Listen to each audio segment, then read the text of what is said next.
to pass the bill so that you can find out what is in it.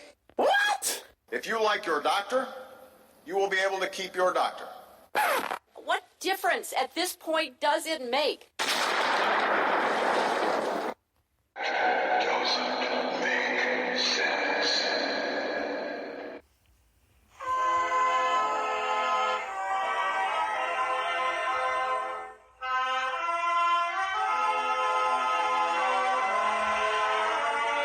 If you're looking to make sense out of what's going on in the world today, then you've come to the right place. Welcome to Southern Sense Talk Radio with your host, Annie, the radio chick Ubelis, and featuring Curtis C.S. Bennett and the most interesting guests that you'll find anywhere on internet radio. And you can join the show and let your voice be heard by dialing 917-889-3675. So sit back, relax, and remember, Southern sense is common sense.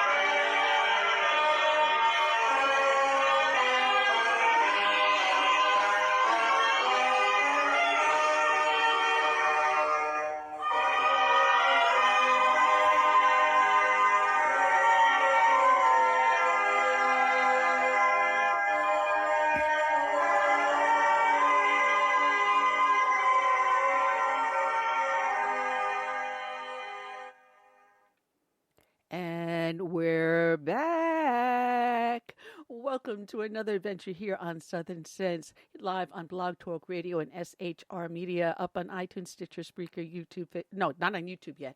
We're trying to get ourselves back up on there. I'm your hostess with the mostest, the radio chick Annie, along with my debonair, erudite, and oh so handsome. See, I said it, Curtis C.S. Bennett. Oh, man. It's nice to be back on the airwaves. It's nice to be back. Yeah, it's been an interesting year, in and out of the hospital this year, and I managed to do a double header. So for those, I want to thank everyone that was up on Twitter sending me such beautiful messages. God bless Sue. She got the word out there that I had gotten rushed to emergency on Sunday, and believe me, I've known pain. I've had my appendix burst just as they're lifting it out of me, and I mean that's pain. I've had where spinal taps have leaked. That's pain. I've broken my shoulder and torn the ligaments in it. That's pain.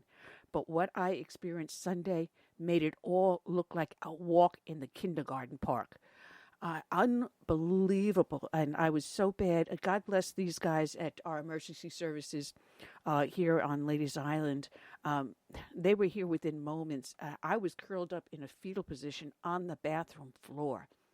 And they managed to get me out of there, up onto the gurney and to the hospital. And I can tolerate pain. As a matter of fact, the only pain medication I take is Tylenol. I mean, considering all the surgeries I've had and all the things I've been through, the only thing I take is Tylenol. And when they said morphine, I was screaming. I mean, literally screaming for the morphine. And I mean, the hospital food is not the best food to eat, but I still got to say the people in the hospital just were fantastic. And I got to tell you, people, check out something called C. diff, C-DIFF. They give us so many antibiotics today. And what happened to me was it killed off all the good bacteria in my digestive tract. And all that was left was a contagious infection. I was in quarantine for 3 days. They had to wear hospital gowns, masks, gloves. The place had to be cleaned. When I got home, we had to sanitize everything here. I'm better. I'm not contagious anymore, so I can get out around. Still on these other antibiotics and probiotics that help rebuild the good bacteria in your stomach. But when they give you antibiotics, just check it out first and see what it's going to do to you. Man, they gave it to me because of the heart surgeries I had. So because they did the heart implant, the device implant on the previous Sunday, the antibiotics they gave me on Thursday, ended up leaving me on the bathroom floor on Sunday. So I went from one hospital in Savannah to the hospital here in Beaufort, and it's no fun, folks. No fun.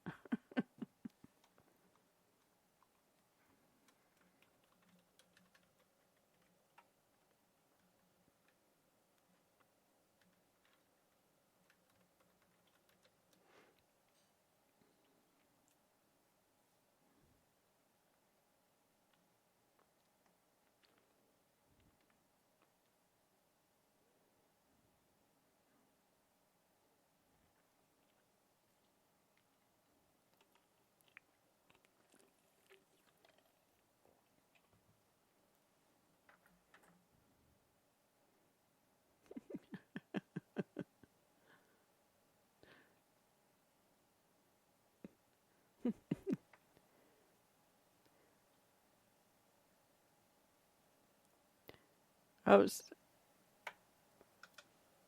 yeah. I've got follow up appointments next week and the week after. And one of the problems is that with the infection that I had and with the stomach the way it is, it affected the heart. So I've been going in and out of atrial fibrillation.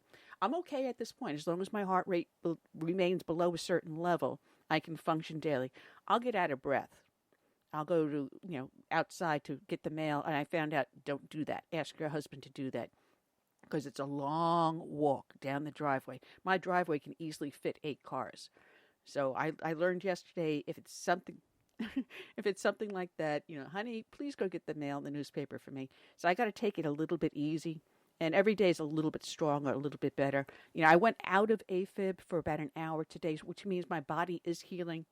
And I'm going to see the cardiologist, and we're going to see my GP and work with all 3 of my doctors to get a game plan to get me back on track and back into shape. But as for you and your knee, you little wuss, geez, they not only replaced my shoulder, they replaced the replacement. And when they replaced the replacement, they put this morphine drip in my neck. And they said, well, Ann, it's going to take 2 weeks. You squeeze it every so many hours. It's got a little timer on it, so you can't overdose. And he said, at the end of the 2 weeks, the little ball will be completely deflated. Once it's completely deflated, you can pull it out and throw it away. After 2 weeks, the ball was barely halfway through. And I'm on the phone with the doctor. He says, the damn thing. I says, I want it out. I want it out. It's annoying. It's only not even halfway through. I don't want it. Can I rip it out? He goes, oh, yeah, go ahead. I'm like, here it goes. Boom. And yet he's going, don't do that. Blood's going to spurt. No. Blood did not spurt everywhere. So that's how much I hate painkillers. So yeah, I agree with save it for a life and death situation. I've seen, as a cop, I've seen what painkillers do to people, or I've seen what's done to people in my family. I've seen what it's done to friends. And personally, you give me a Percocet or an Oxycodone, I will get violently ill. I have a bad reaction to codeine. Another reason why I avoid pain medication. But anyway, we got ourselves a full show to go on. I'm wasting time here. We got 4 great guests lined up. John Horvat, Return to Order.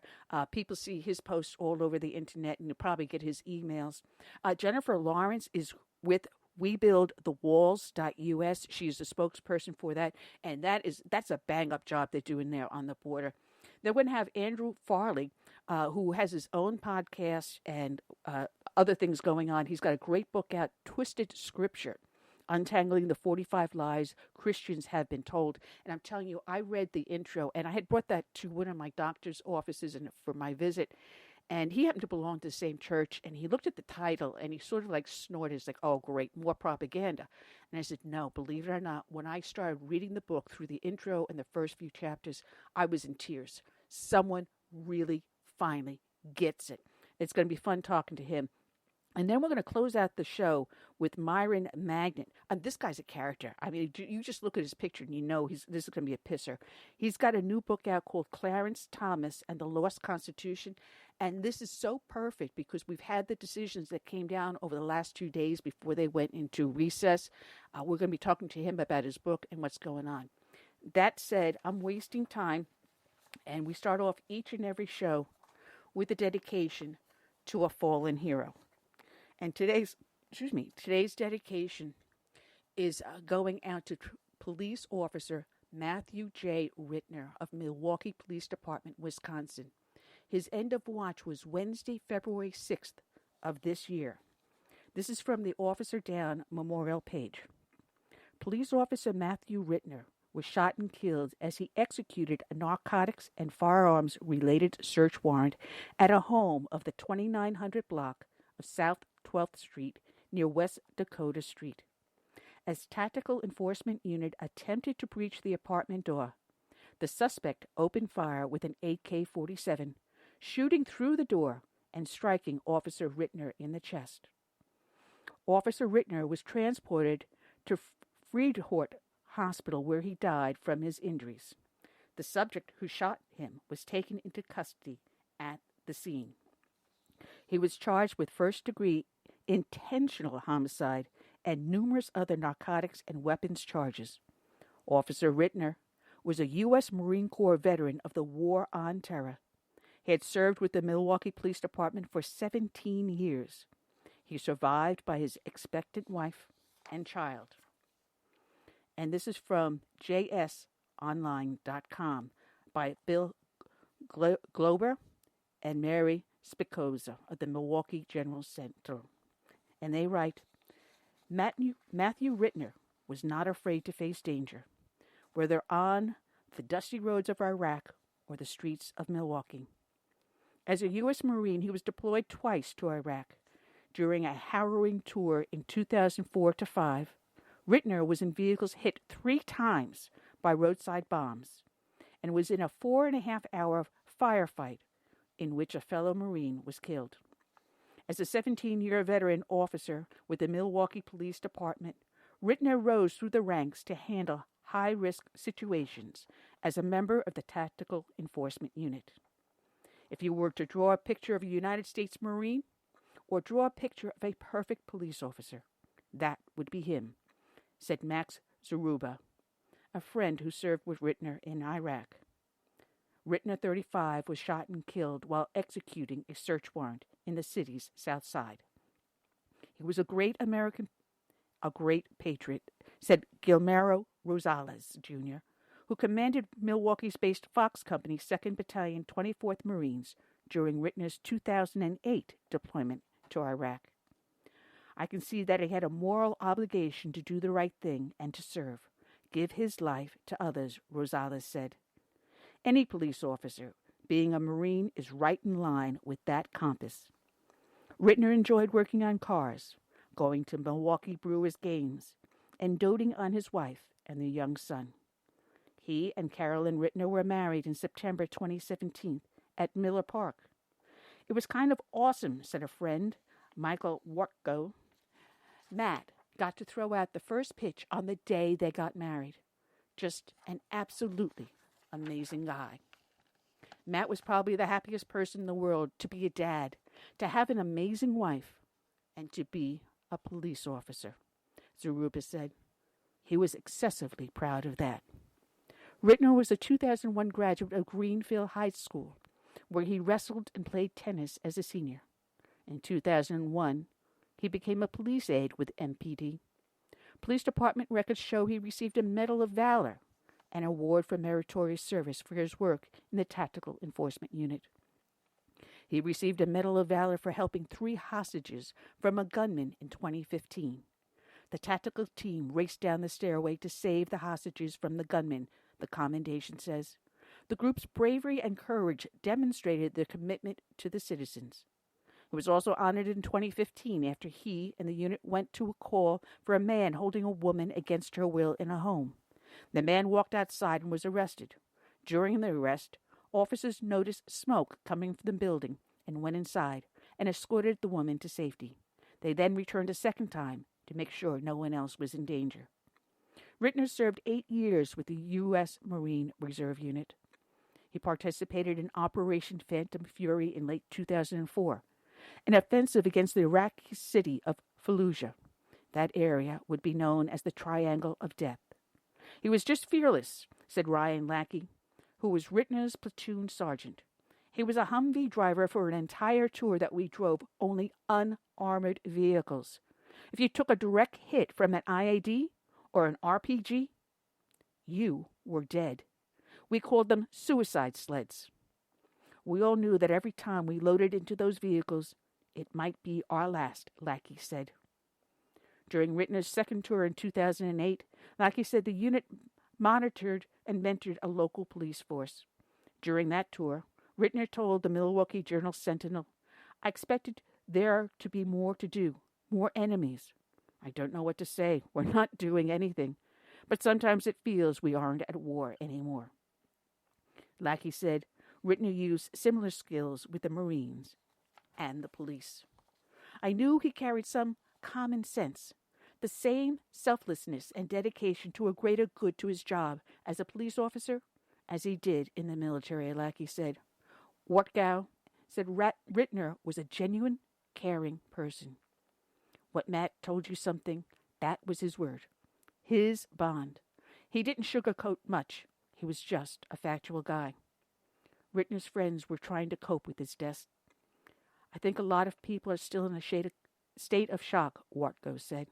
"Matt and I had last seen each other at Brewers on the deck. We had been texting, renewing season tickets for this year. Now you have this." His fellow Marines sought to grasp that one of their own, who survived war in Iraq, died in Milwaukee. He was so vibrant, so full of life, and it was difficult watching the press conference and hearing the assistant police chief talking about how well loved he was by his fellow police officers. He was well loved by everyone in the Marines. He was so full of life and so full of fun. Lackey said that Rittner was a warrior every day. "All I can think of is this is the life we have chosen," he said. "We knew the dangers. We knew the risks. We did it because we believed in what we were doing. We believed in each other, in brotherhood, in having each other's backs." And finally, this is from Fox 6 Now. Carolyn Rittner, the wife of fallen Milwaukee police officer Matthew Rittner, has revealed she is pregnant. According to Captain Derek Harris, the commander of MPD's Specialized Patrol Division, Carolyn Rittner learned she was going to have a baby just 3 days after her husband's funeral. A gender revealed with pictures shared on Facebook indicates Carolyn is pregnant with a girl. The child is expected to arrive in October. Carolyn and Matthew also have a son. Those listening out there, they're accepting monetary gifts to Carolyn Rittner to be delivered by TCF Bank. Cards and gifts can also be sent. So if you're interested in helping her in her pregnancy as she grieves for her husband and looks for a new life, please send it to the Milwaukee Police Association. The address is 6310 West Blue Mound Road. That's BLUEMOUND, Blue Mound Road in Milwaukee, Wisconsin. Zip code 53213. Once again, Milwaukee Police Association, 6310 West Blue Mound Road, Milwaukee, Wisconsin, 53213. Today's show is dedicated to Officer Rittner. It is also dedicated to all the brave men and women out there that serve as first responders, be they law enforcement, firefighters, EMS, like the men and women that rescued me on Sunday. It is also dedicated to the brave men and women in our military, from the birth of this nation through today and into its future. May God bless them all. And we dedicate to them this song by Todd Allen Arrington, "My Name is America."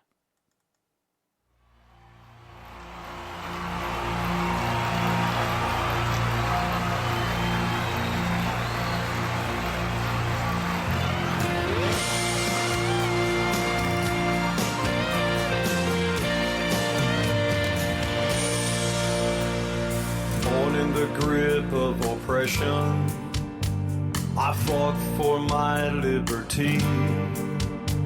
I paid with the blood of my people. Freedom has never been free. Now my door's always open. dreamers and friends. When I'm attacked, I protect and defend. Because my name is America. I stand proud and free. My name is America. Don't tread on me. I cannot be broken. I cannot be shamed. If you hurt me, I'll get stronger, and I'll rise up from the flames, and I'll always stand proud and free. I'm America, don't tread on me. America is my name. My strength was not taken from others. Others gave it to me. They believe in the virtues I stand for. My respect for humanity. Now I'm challenged by tyrants who envy my power, but their vicious deeds become my finest hour. Because my name is America. I stand proud and free. My name is America. Don't tread on me. I cannot be broken. I cannot be shamed. If you hurt me, I'll get stronger, and I'll rise up from the flames, and I'll always stand proud and free. I'm America, don't tread on me. America is my name. For those who need me, I'll always be here. For those who will harm me, I'll face without fear. But I'll always stand proud and free. I'm America, don't tread on me. I'm America, yes, America is my name. Is my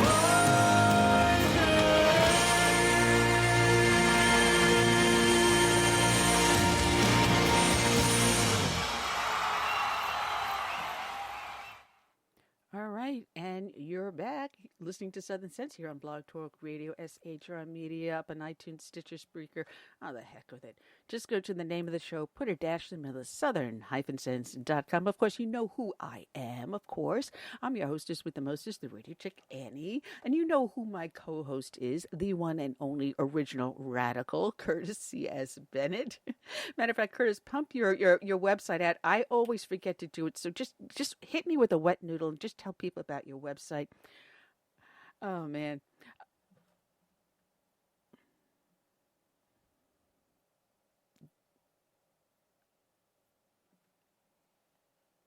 Yeah, you change it so many times, I keep on forgetting where it's at.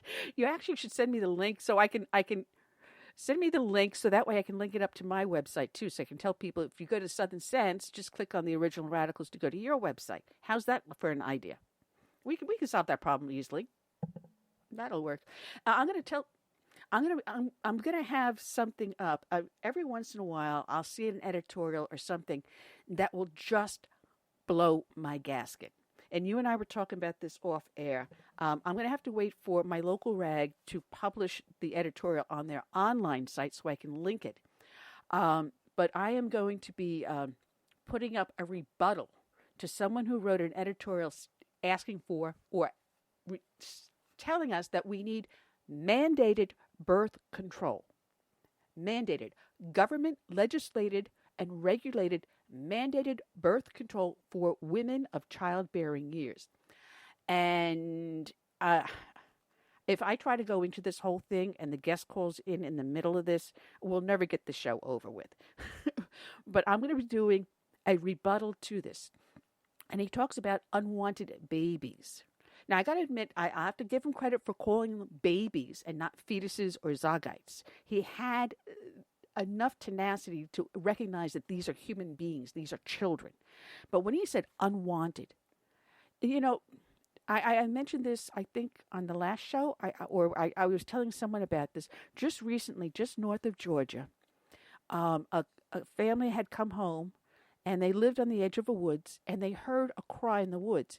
And we've got these, what do you call them? Mockingbirds that will imitate the cry of a cat or a baby. So a lot of times you'll hear it, and you start walking around looking to see where it comes from, and it ends up being a mockingbird. But this family had the wherewithal to call 911 because they said something's not right. It doesn't feel right, doesn't sound right. And sure enough, about 100 yards away from that family's back door, they found a plastic bag tied up.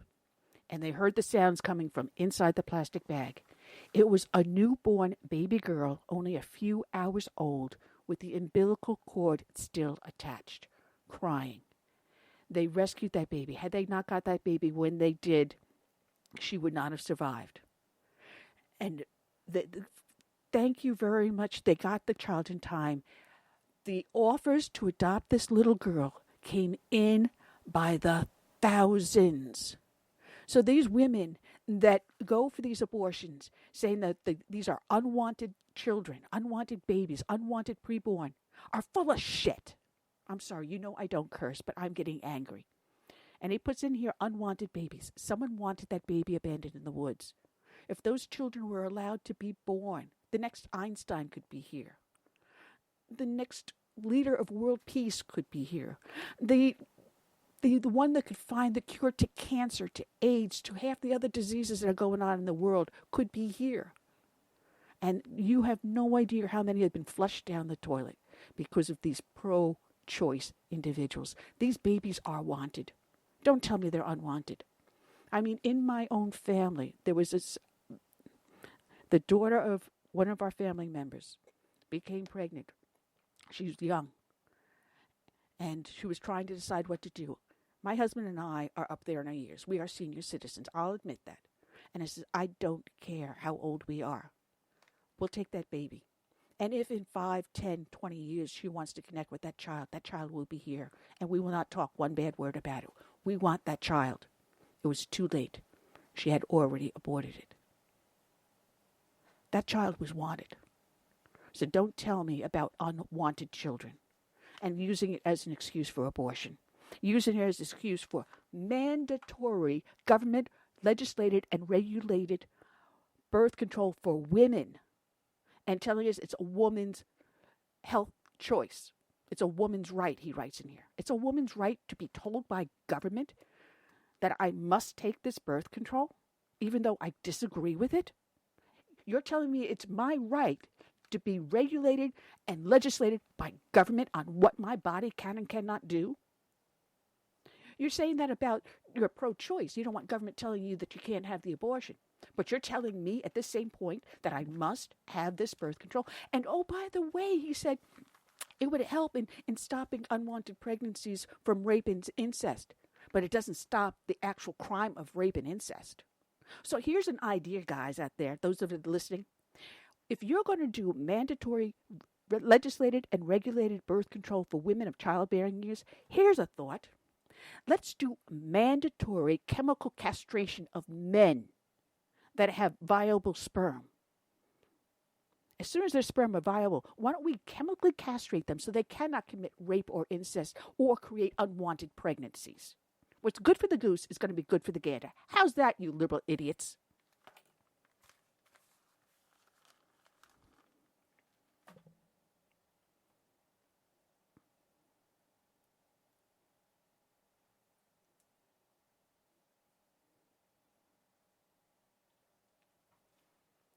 Well,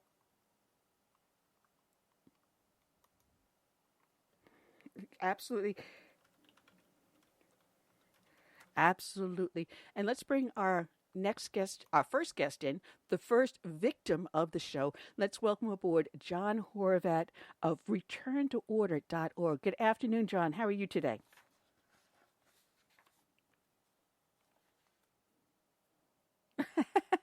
You'll try to change your, we'll change your mind by the time you get off air.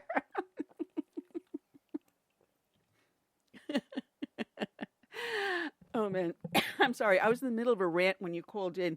Some idiot wrote an editorial into our local paper calling for mandatory legislative and regulated birth control of women of childbearing years. And yeah, and I'm going to be. I'm just letting everyone know that not tonight, because I'm waiting for the newspaper to put this editorial on their online site so I can copy the link so people can read the editorial and then my rebuttal to it. So, guys, check out Southern Sense. Probably tomorrow I'll have it up there, and because this Italian is on a warpath with this one. Oh man, you've got a great paperback out. And it's called We've Been There, How We Got Here, and Where We Need to Go. And it's titled Return to Order, From a Frenzied Economy to an Organic Christian Society. And I read your book. I loved it. And I have little Post-it notes. And everyone knows that when I read the books, I got Post-it notes in 15 different areas. It's either that or if it's on Kindle, it's highlighted. And then I print out all the highlights so I can do my notes. But there's so much to talk about because this is a basically telling us, where our Christianity is under attack. And you write mostly from a Roman Catholic perspective. I was born a Roman Catholic, an Italian Roman Catholic. I'm now Anglican. I saw in the late 70s and 80s a bend in the church that I just was disagreeing with. I saw a movement in the church in many areas away from the conservative Christian values the gospel teaches us, and I saw a sort of perversion coming through, and I stepped back. I never lost faith in Christ, but I lost faith in the Catholic Church. But when you write, sometimes I look at it and go, yeah, I saw these things when I was growing up as a child in the church, and I'm hoping that in time the church will go back to what you write with. It's very interesting because when you write these things, you bring it into today's perspective and put it in today's situations. And I'm just trying to open one of my Post-it notes. Bear with me because I've got tons of paper in front of me. You talk about the free market economy, and capitalism is created as a derogatory term. People don't understand that. I'd like to say free market economy. But the left like to use the word. Go ahead.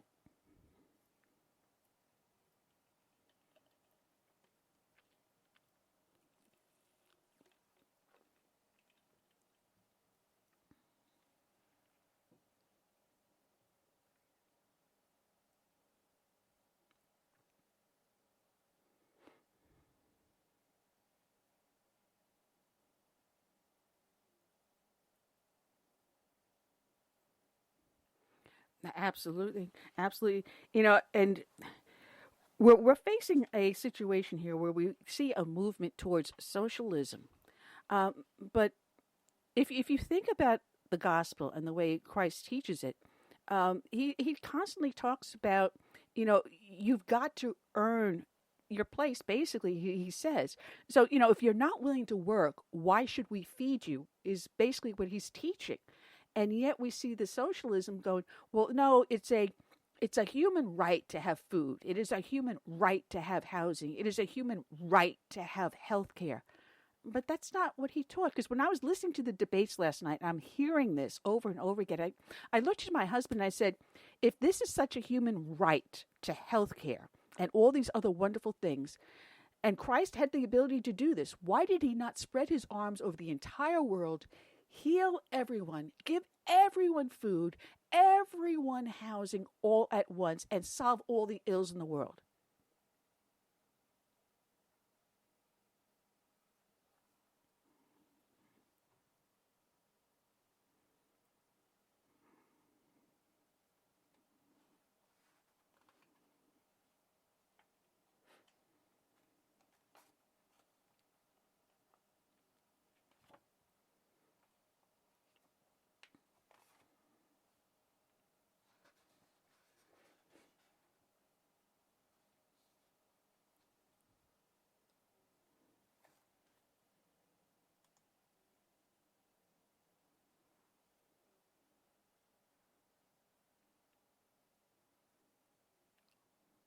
Absolutely. Now, one of the things that caught me in the debate last night was Mayor Pete.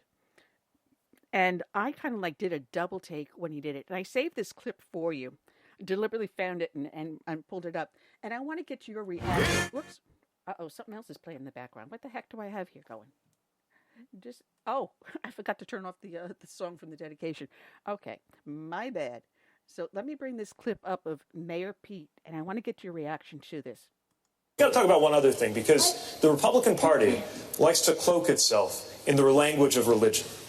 Now, our party doesn't talk about that as much, largely for a very good reason, which was we are committed to the separation of church and state, and we stand for people of any religion and people of no religion. But we should call out hypocrisy when we see it. And for a party that associates itself with Christianity, to say that it is okay to suggest that God would smile on the division of families at the hands of federal agents, that God would condone putting children in cages, has lost all claim to ever use religious language again. Vice President,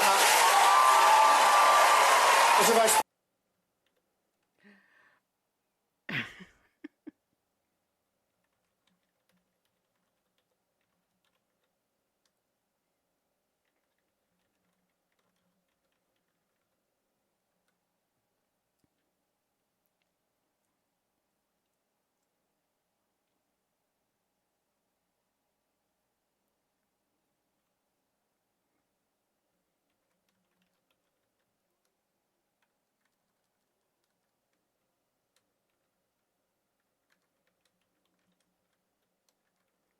Well, what really gets me is that the ignorance of American history.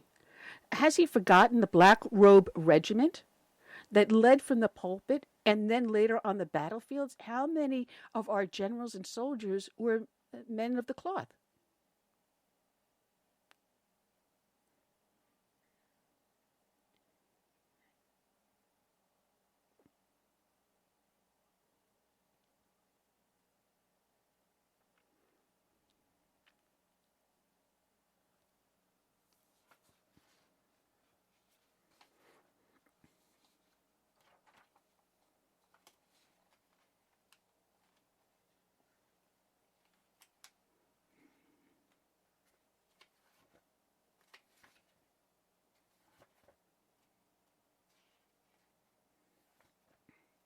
Well, actually, it's a lot more prevalent than people realize, because we had the call to prayer, the starting of the assemblies, not just in Alaska, but in several other states.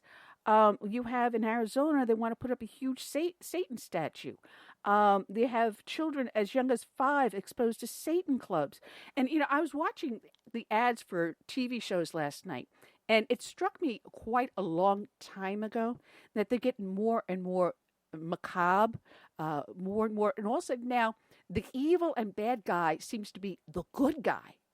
And those of us that are of the faith are the bad guys. Everything has turned up. And it's not something new. This has been going on for quite a long time. And it's so insidious in society that we accept it as normal now. This is the new norm.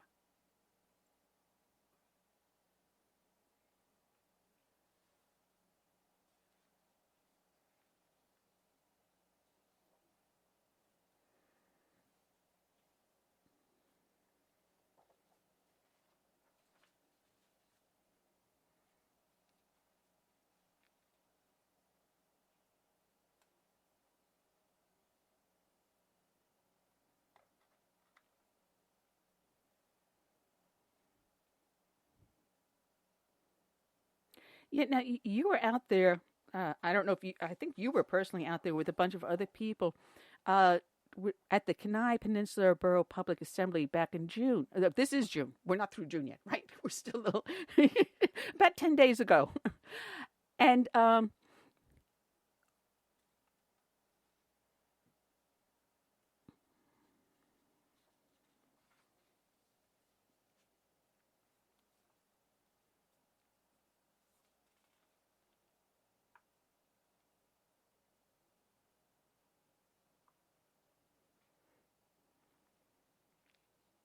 It's funny because they're equating Christianity to Republicans.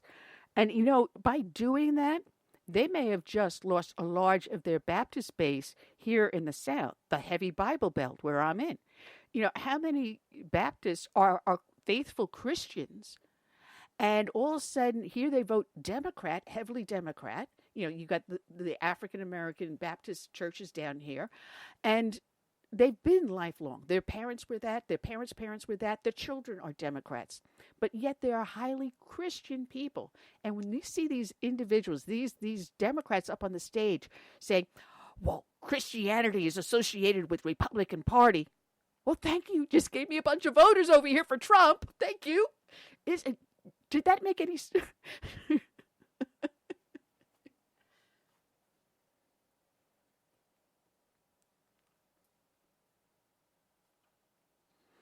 No, but yet we had the Right Reverend Jesse Jackson, a Democrat, a Christian Democrat. It was perfectly okay for him to run for president and to run for other elected offices along with his son, but not today. What happened between then and now?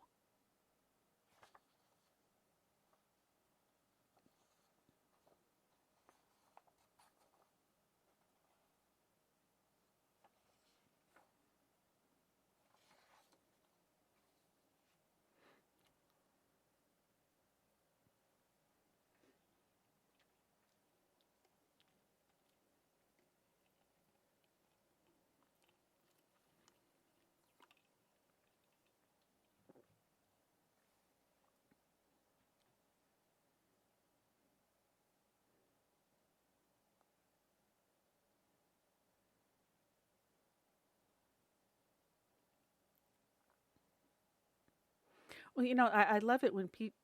Oh, I'm sorry. Go ahead, Curtis. This is my co-host, Curtis C.S. Bennett.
I would go even further than that.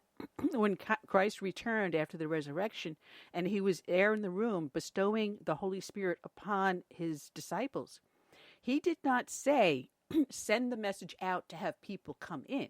He said, go out to them, which is why he gave them the gift of tongues, so they could adapt to the other countries, not for the other countries to come in and adapt to them. He said, go out, not inward.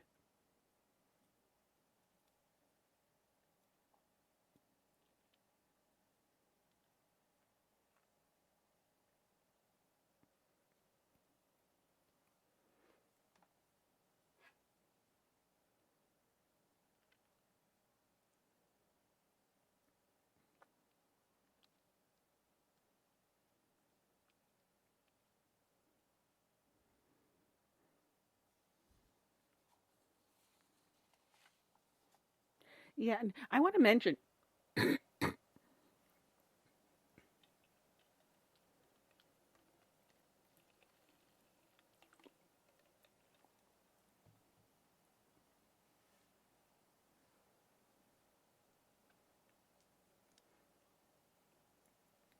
No,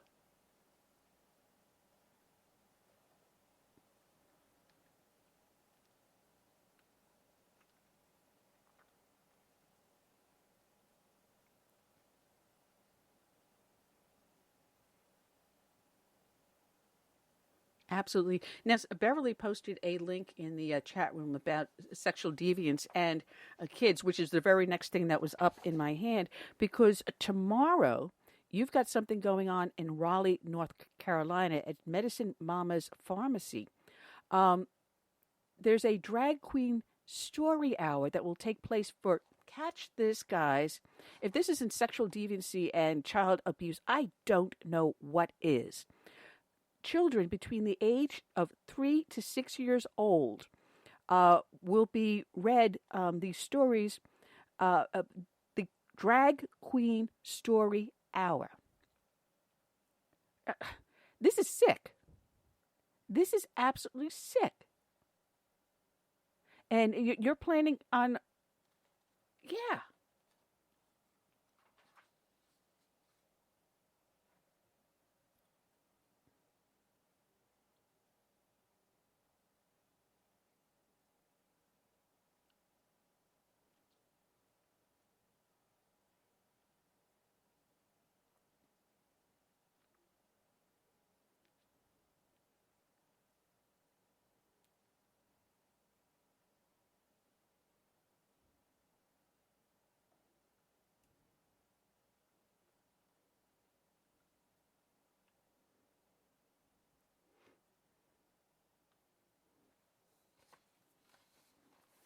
Yeah, and there was, I'm looking for the article because there was one where Sparkle Lee, a drag queen, was doing a church service. And the hymn they sang was God Welcomes All. Yes, God does welcome all, but he also gave us free choice and free will. You choose what you're going to do to your body. Fine, we will accept the sinner, but does not mean we have to accept the sin. We will guide you, we will talk to you, we will counsel you, but we will still love you no matter what. But when you, I'm getting upset and angry because when I think about something like this going on inside a church, it gets me so, because I don't know if you're aware, I belong to the church I belong to here in South Carolina is being sued by the Episcopal Church because at one point in 1965 we put a lot of our property in trust. We didn't cede it to them, we just gave it to them in holding. And in the knowledge that in the future, should we part our ways, the property would return to us. So consequently, when they went very liberal and they decided to have same-sex marriages and a lot of the other things that we do not believe in, we believe in the gospel and following the New Testament as Christ, gave it to us. We said, no, thank you very much. I think it's time we back out and we go our own separate ways. They are suing us for our property to one point where the female bishop turned around and said, I would rather see your church, a church that was built in 1712, that was seen the Revolutionary War, has seen the Civil War. Our church, that was the church that you saw in Gone with the Wind, depicted by Margaret Mitchell, that was burned by Sherman. That's our Serenity Chapel. Seeing that being threatened, and they're trying to stifle our faith. And when you see something like this Sparkle Lee doing a church service, and it is now so prevalent throughout our land, they're trying to split us, destroy us, shame us, and shut our mouth.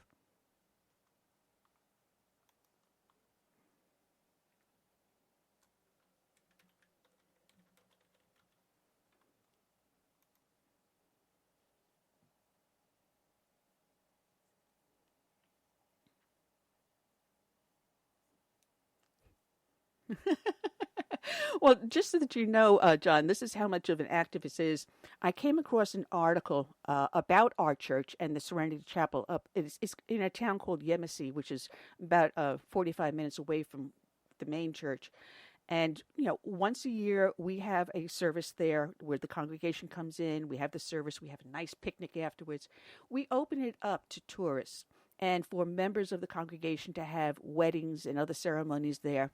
And we've been very, very generous, but it's gotten to the point where it's been vandalized. So much so that we found bricks from the church itself being sold by someone who stole them and put them up on eBay. We had a topless model in the church there posing for photographs, a topless model in our sanctified church. So our pastor decided to put a fence around the area to help protect it until we can determine how to help restore the damage being done. And we actually closed off the area and said, until we can get the grounds repaired, figure out how to restore it. So this one liberal woman decided to start a petition. And she doesn't know I know personally the court clerk here in town. We've known each other for a long number of years. And she started this petition to turn that church into a public government park. Can you believe this? She wants to take by eminent domain, by a petition to our county clerk saying, I want you to initiate proceedings to take this away because they're not protecting their property. No. We've been protecting it. We were just too generous and you abused it and we just said, enough, slapped your hand and now you're pissed off. So I did a counter and I was very, very generous. And I said, well, it's really nice and altruistic of you to think about, helping us preserve this property. And I went on to say, maybe if you're so interested, maybe you may want to change your petition into something that's a fundraiser to help us raise funds to help restore the property. And let us, that are members of this church, that do use it for our services, know how to preserve it. And there are graves that go back to Revolutionary War here. We know how to preserve our members that are lying in rest here best than anyone else. And I was very generous about it. So I put a counter petition up. So anyone listening that wants to sign the counter petition, it's on the show page. Click on it. So yes, this is something when you talk about an attack on faith, which you talk about in your book, in your podcast, and in your website that people can find at returntoorder.org. These are the subjects you address.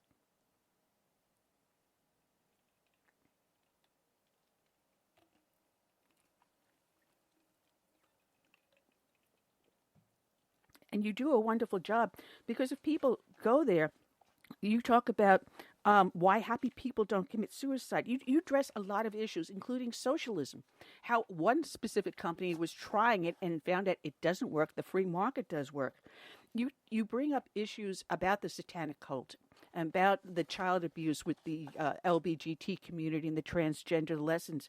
These are all things you address on your website, your book, and your podcast.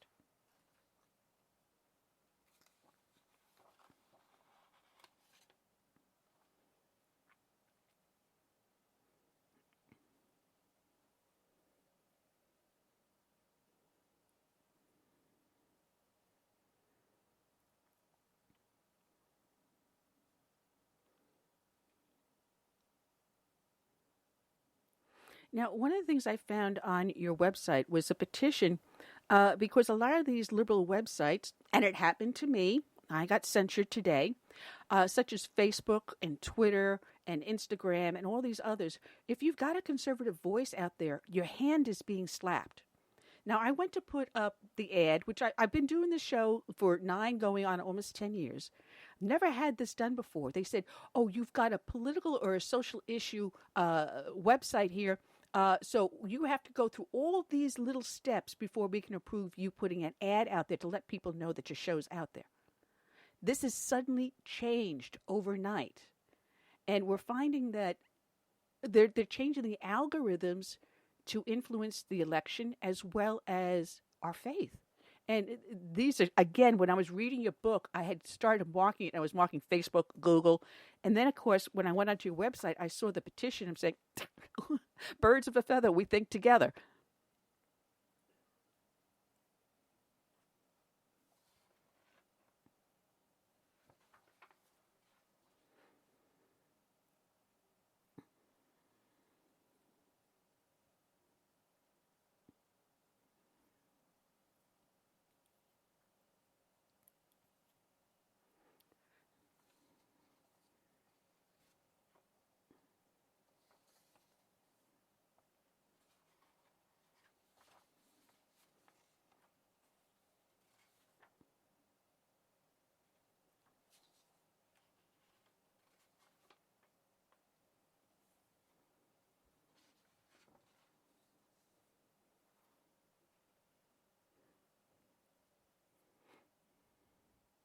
Now, I've been already shadow banned on Twitter a couple of times. I've been shadow banned on Reddit.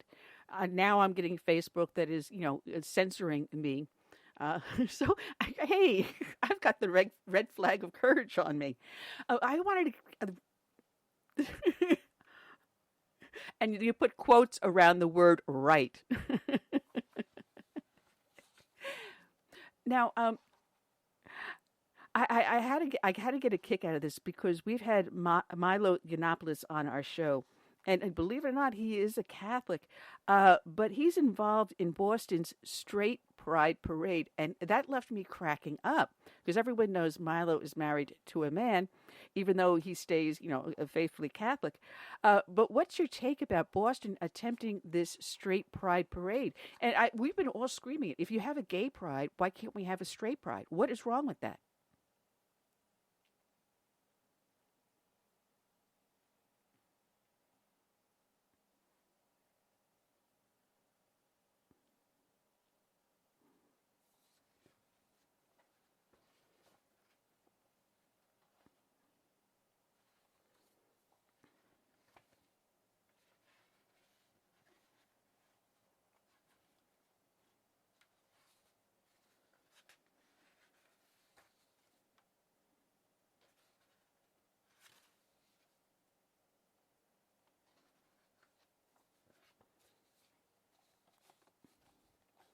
No, it shouldn't be. And they had a gay pride parade here in my county just the other day. And I was like, why do you have to parade this around? I don't go strutting out of my bedroom going, hey, my husband and I just did it. I couldn't care less what you do behind closed doors. Just treat me equally as a human being and we'll get along fine. What is wrong with that? Why do you have to wear your sexuality on your sleeve as if it's a badge of courage? Who cares? And when we were watching the debates last night,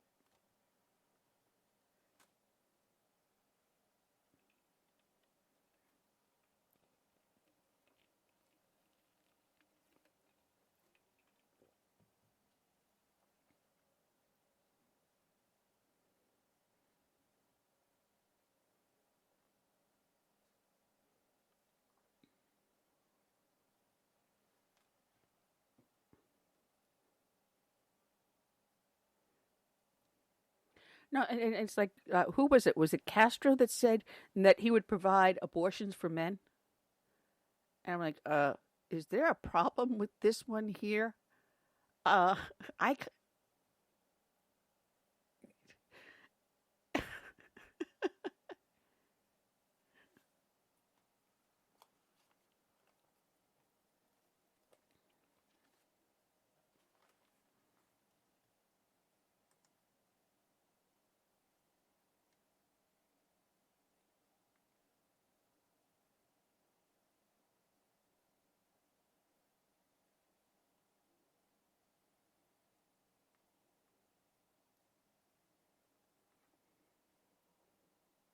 Well, John, it has been well, Curtis, we got to go because we got our next guest coming up. John, it has been so much fun having you on. There's so much more to talk about.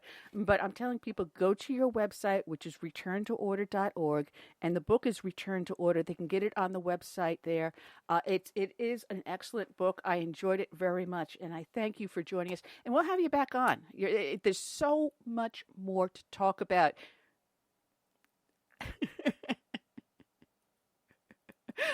Well, God bless for the hard work. All right, our pleasure.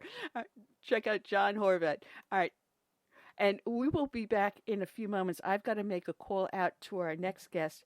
So while we're doing that, I am going to do a shameless plug for My Patriot Supply, which you can check out on my website.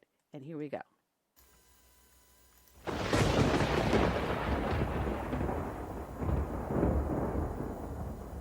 When an emergency strikes, what's your first impulse? If your answer is run to the grocery store, you're likely to find chaos and plenty of empty shelves. So how do you avoid this? Well, it's simple. You use today to make a plan, to prepare for things that may happen. It's a hurricane, earthquake, blizzard. or even social unrest, especially in today's political environment. The practical place to start is by storing up food in your home. And I use My Patriot Supply for my food storage.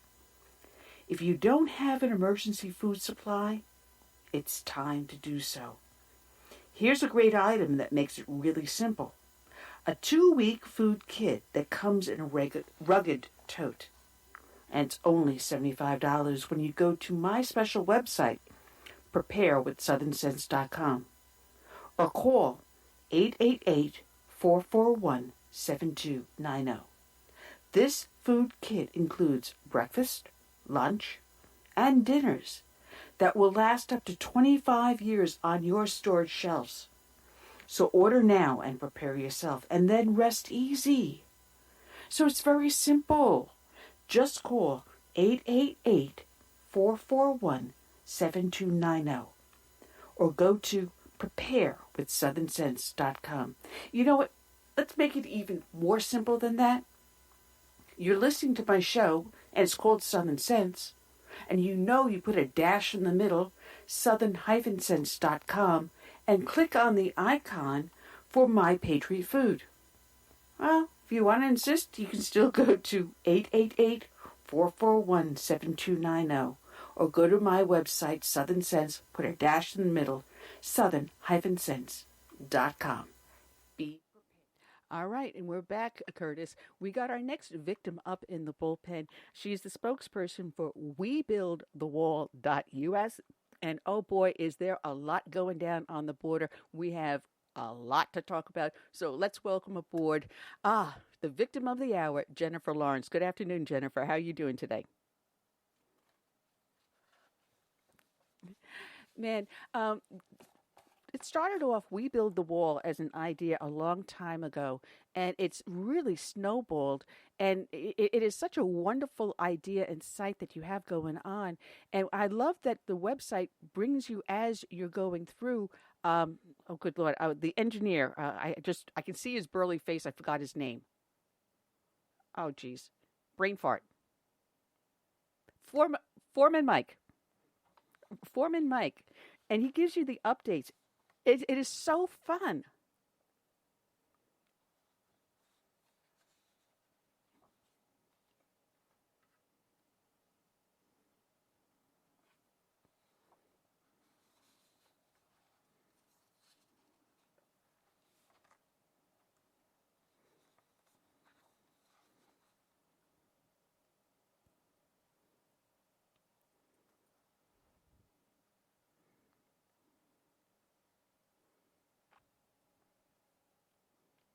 Well, I have to apologize because you had just had a wallathon marathon between June 24th and 26th.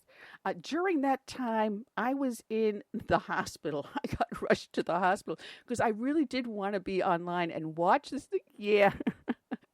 Oh, man. I'm recuperating. I had gone for some heart surgery and the medication they gave me did a little whoops. So by the time I got home, I spent about 24 hours home and then got rushed back to the hospital. Fun and games. But you had a marathon, a wallathon, and I think you raised somewhere close to $750,000 in just 2-3 days.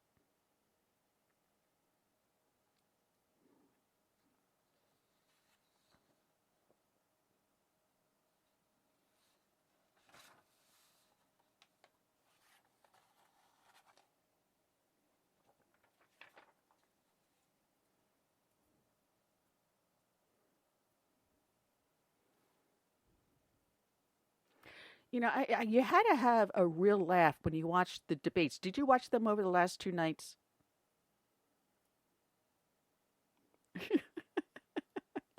Well, I had a horse.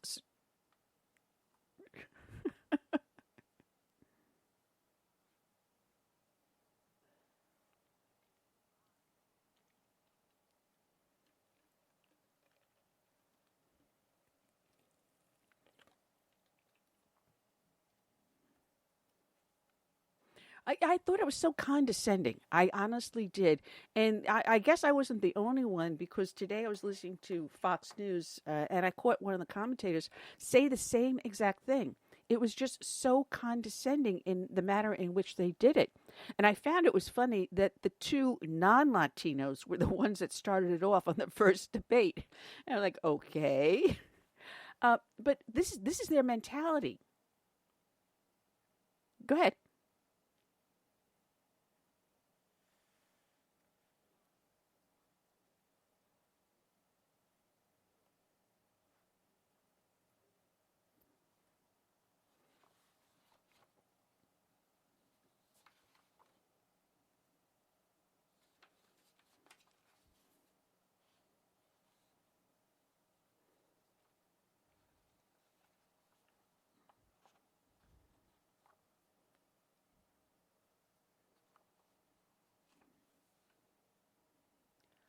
Well, I read the story on the father and daughter that, died tragically. You do mourn for something like that. But what they didn't tell you about this whole story is that the city of Juarez that they were in, someone, a stranger, another person, another refugee approached them and told them this is not a safe place to go. It wasn't a government official from Mexico. It wasn't someone from the U.S. Immigration Service. It was not an official. It was just another refugee who said, hey, that's not safe. Don't do it. And yet they spun the story as if we told them don't even try. And yet he decided to try anyway. He comes across with the daughter. They're safe. The wife is floundering. He goes back for the wife. The daughter jumps in. And then he tries to rescue him, and then tragically they drown. They don't tell the whole story. They tell it to the point where, oh, your heart has to break. Yes, it does break. But get the whole truth out there. They weren't denied, refugee status. They weren't denied. They didn't. Go ahead, Jennifer.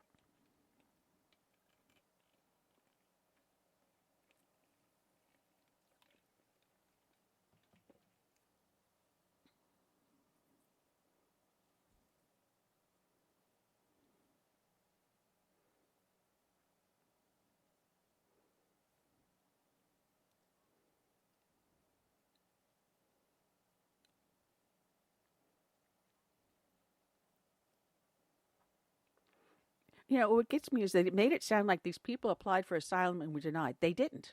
They never did. Just someone said, well, you can't cross that way. And don't forget, I tried to get asylum. It didn't work, so don't even try there.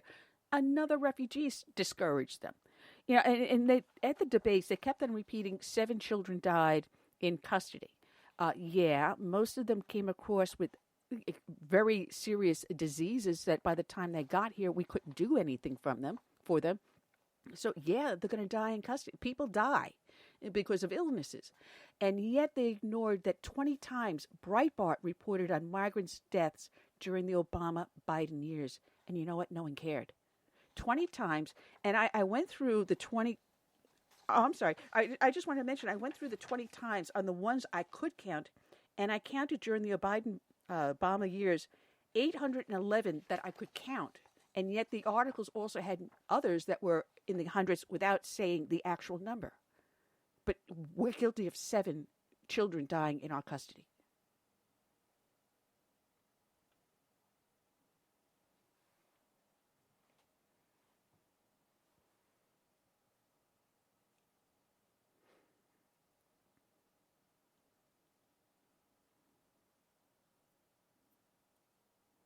Oh, yeah. Oh, yeah. And who brought the cages down there? It wasn't Trump. No. And this is the hypocrisy of the left. Because they had a protest today, I believe it was in Texas, at one of the holding facilities. And they're concentration camps and all these signs and everything else. And, I thought America was about something different. When they had the Wayfair protest, because Wayfair, and I'm sure they sold them at a discount to a non-government agency, that was a non-profit charity trying to help these immigrants, or I should say illegal aliens, to be honest about it, getting them off the floor onto beds. Normally when we as Americans in the past we would open our hearts, our purses. We would load up trucks of blankets, medical supplies, diapers, formula, shoes, clothing, whatever, toiletries, and we would drive those trucks down there and say, hey, listen, the government's not giving you enough help. Let us help you make these people more comfortable until they can be properly processed.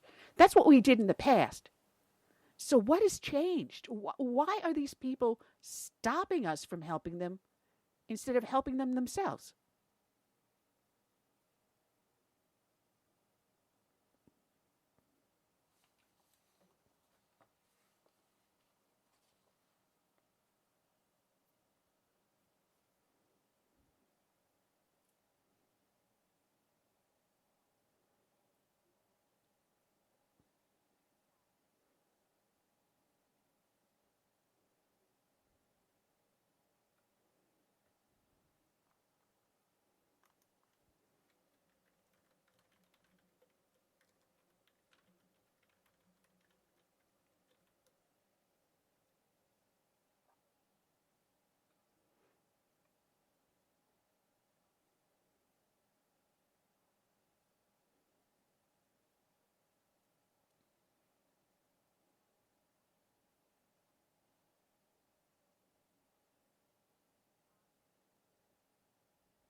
Well, I know in one particular town, I'm trying to remember what the name of the town is. They did try to stop you. Sunland Park in New Mexico. Has that been ever rectified? Because the last I heard, they were still fighting over the permits.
Wow.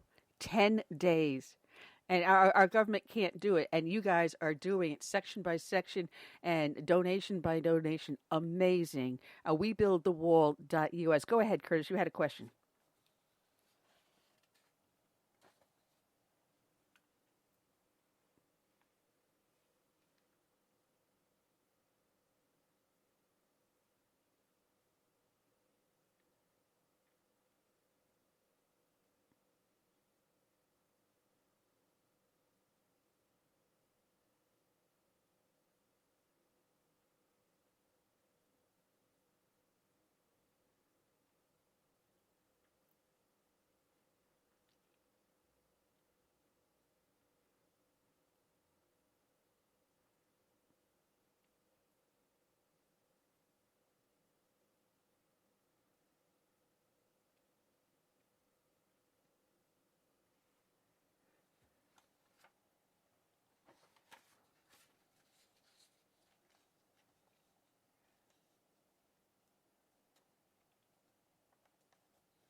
I had a friend of mine, a fellow NYPD officer, and listeners know that I lost him back in 1989.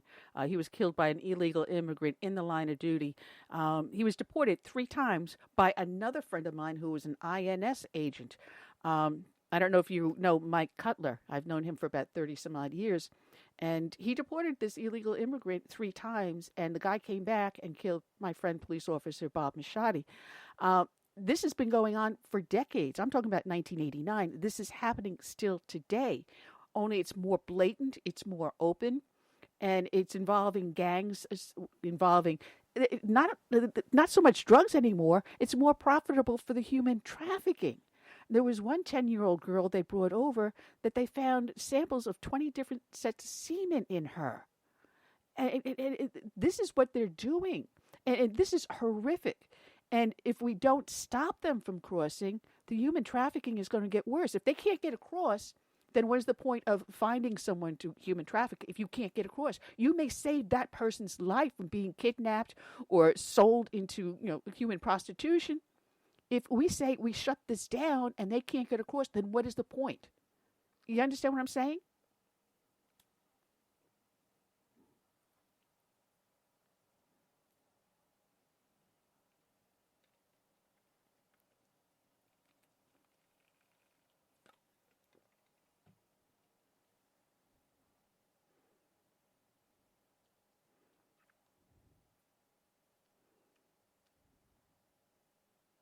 Oh, yeah.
In the past, we had Ellis Island. Everyone had to come through. Everyone had to get screened.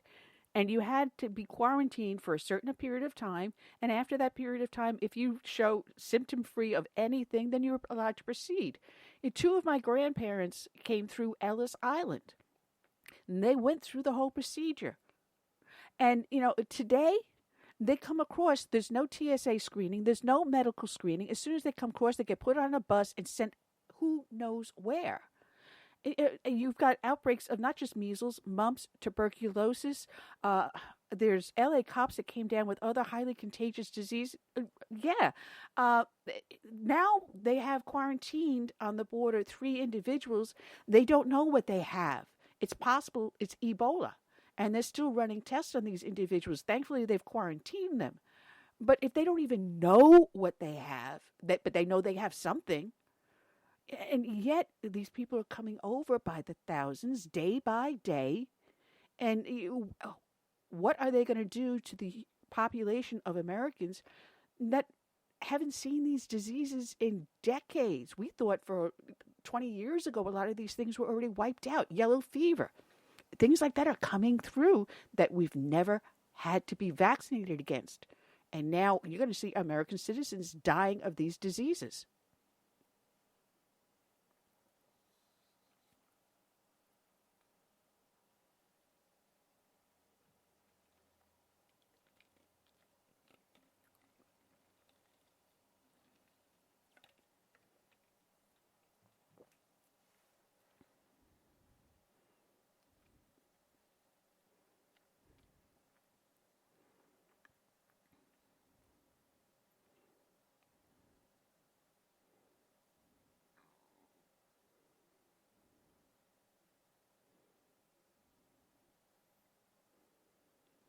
it, it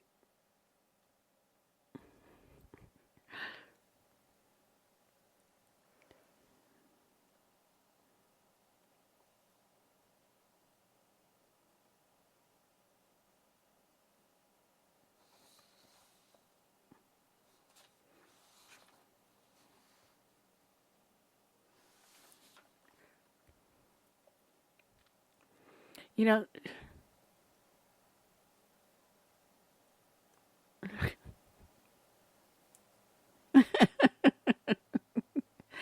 they have to have the straw man to blame, and it's easier to go after the Orthodox Jew.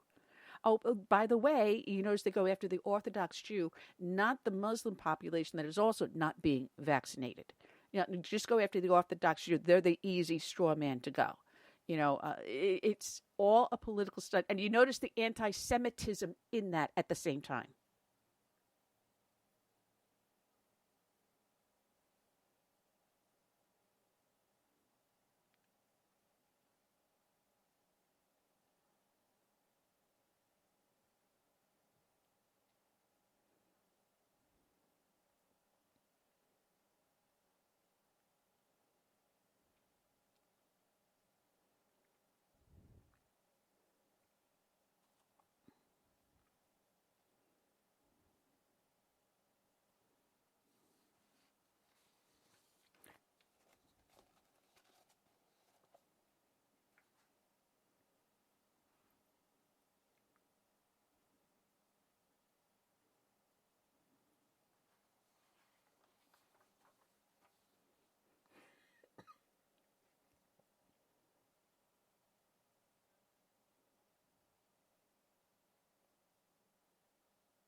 I always hear the argument, well, what about the people that live on the border there? They've had land there that goes centuries back. It's heirs property. You're going to cross right through.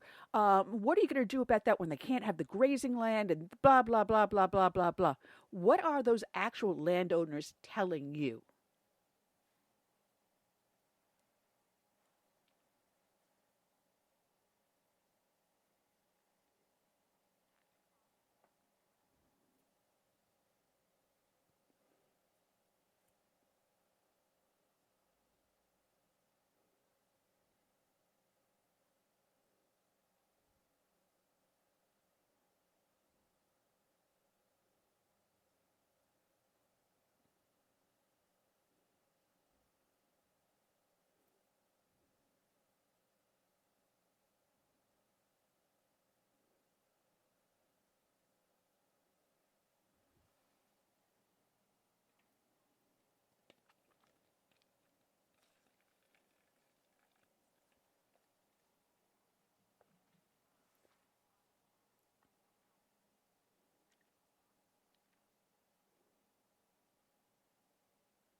Well, it's not only that, as the drugs move, someone has to move it.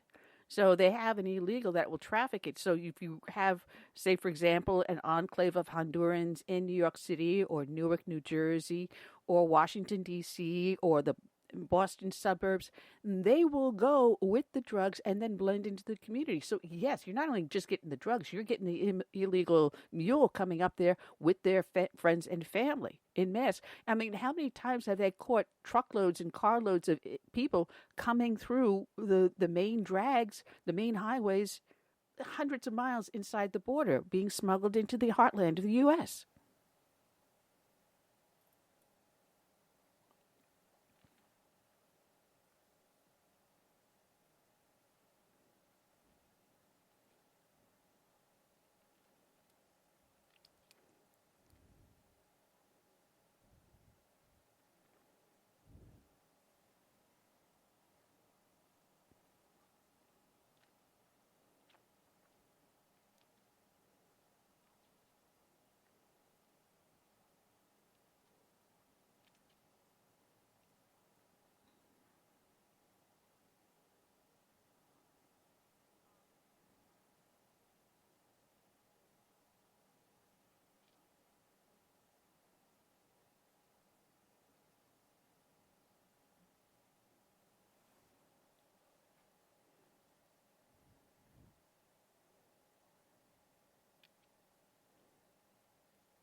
I've said that many times. But now you also found there's a whole enclave of Cubans.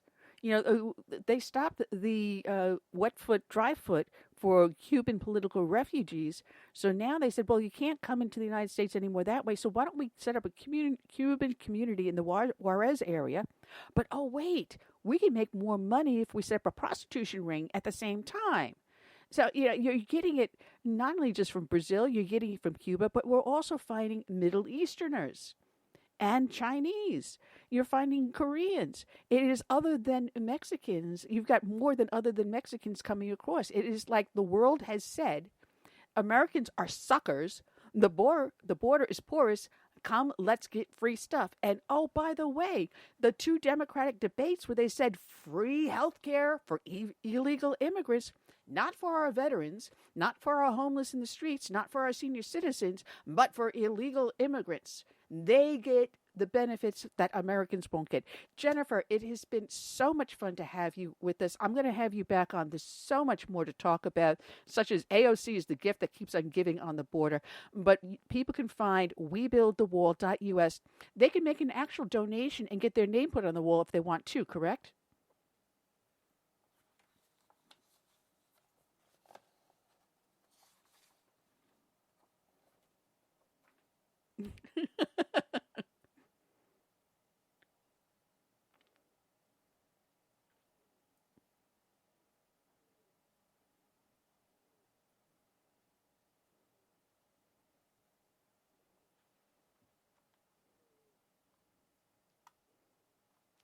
Well, thank you, Jennifer. Bless you for the hard work. And I'm definitely going to have you back on again. Like I said, there is so much more to talk about, even with the border legislation that just passed. I wish we had more time, but I got my next victim up in the bullpen. Jennifer, God bless you for the hard work you do.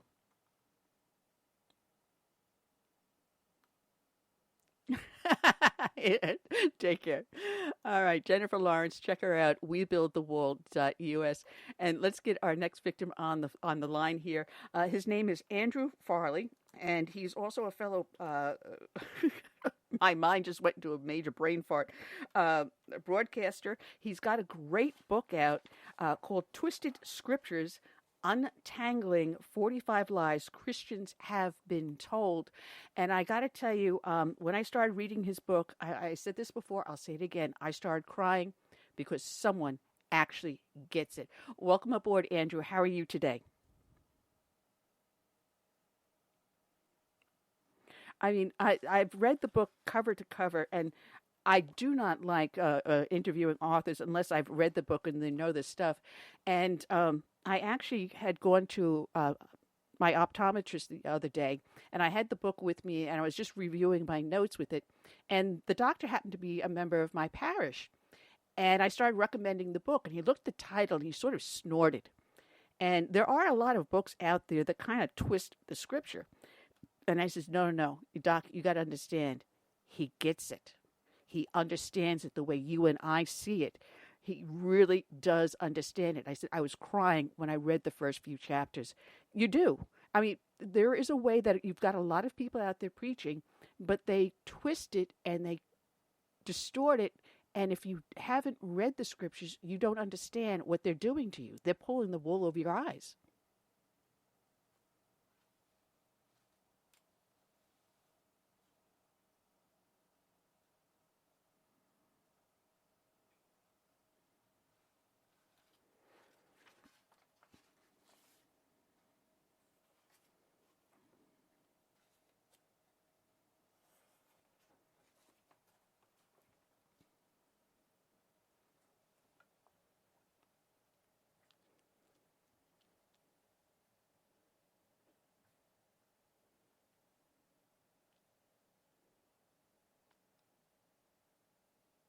Well, there's something I learned a long time ago. And yeah, I was raised Roman Catholic. I'm now Anglican because the Catholics teach you fear.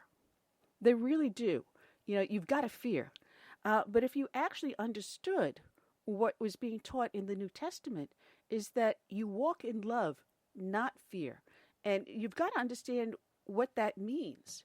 Because if you walk in love, you open your heart, not just to your fellow man, to everyone else, but you're opening your heart to God and letting him into it and understanding that no matter what happens to you, no matter what terrible thing happens to you, in the end, it's going to be okay.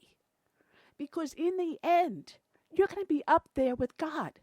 And I got to tell you, I was, my listeners know, because I had been rushed to the hospital on Sunday, and I was on the floor, breathing in the most excruciating pain I have ever known in my life. And somewhere along the way, while I was waiting for EMS to show up, and God bless them, they came within moments. In the back of my mind, I said, that's okay, God. If this is it, I'm ready. Because that's what it means when you walk in love and not fear. But yet you will have the Bible thumpers out there telling you, you're damned. I mean, I was going through, I was in the cardiac intensive care unit a number of years ago. And at that point, I was still listed on the hospital as Roman Catholic. And I had a deacon come storming into my room. And he goes, I don't recognize you. You haven't been to our church, have you? And I said, no. He goes, you're going to be damned to hell. Now, I'm in cardiac intensive care. I'm hooked up to all these monitors. And I'm looking at this guy like he's got 15 heads. But this is what you're breaking those myths in this book.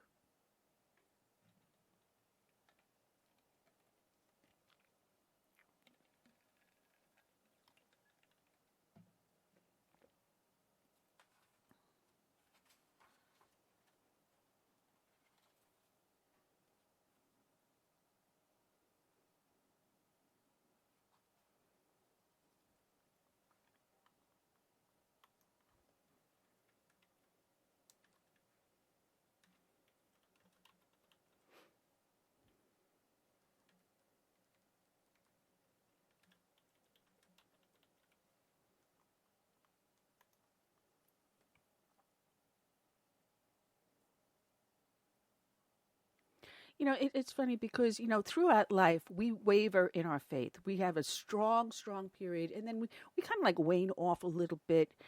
And you've got a lot of pastors out there that go, oh, no, you've lost your faith. You're going to be damned now. But that's not what God is about. He understands we're human. We're going to have those ups and downs, but it doesn't matter to him, does it? As long as we come back to him.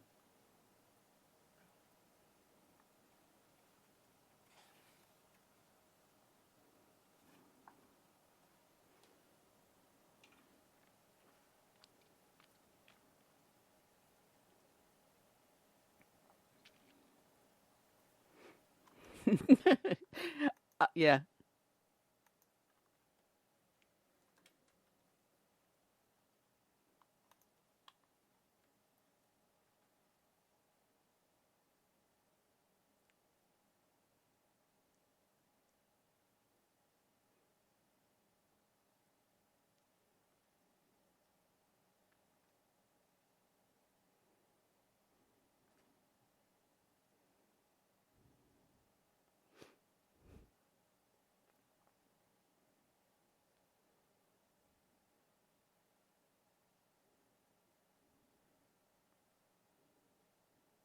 You know, one of the things I loved about your book, because you lay it out chapter by chapter and you go through the various scriptures, 45 of them, and you show where, we're being taught hypocrisy, where is the truth that, if you understand, then you get to see the truth and understand even far better.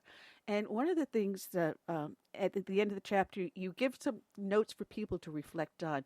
Think about these things and it helps you understand better. And then you offer a prayer. That is a calming thing that takes the person and say, all right, fine. I've laid it out for you. I've made you think about it. Now let me pray with you. That you do throughout the book, which is very beautiful.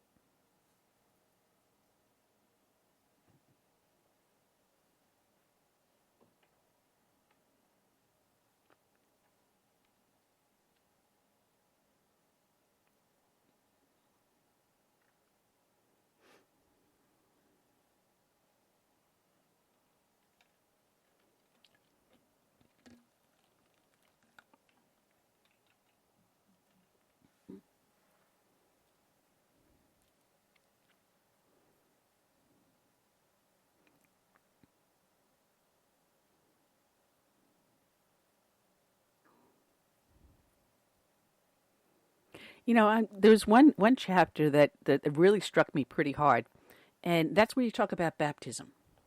And somehow or other, growing up, like I said, within the Catholic faith, I always felt when they turned around and said, you'll be damned to hell unless you're baptized.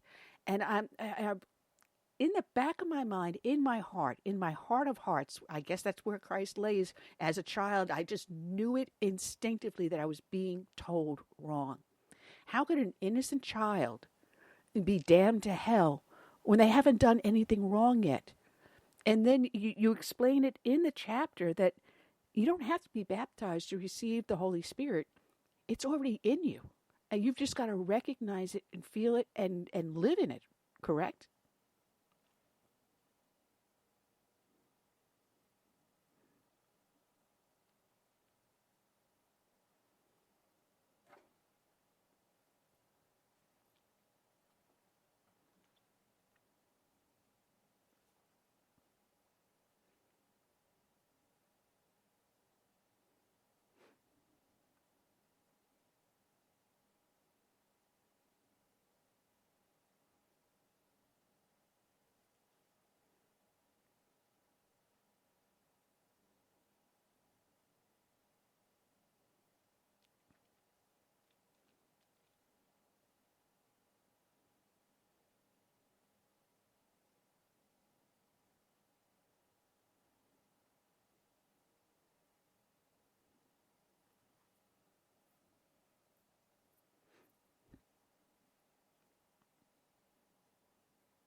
It's funny because my bishop at one point told a story in one of his sermons, and he had been in China, and he was doing a service, and as he did his sermon, after the service, a native woman, walked up to him.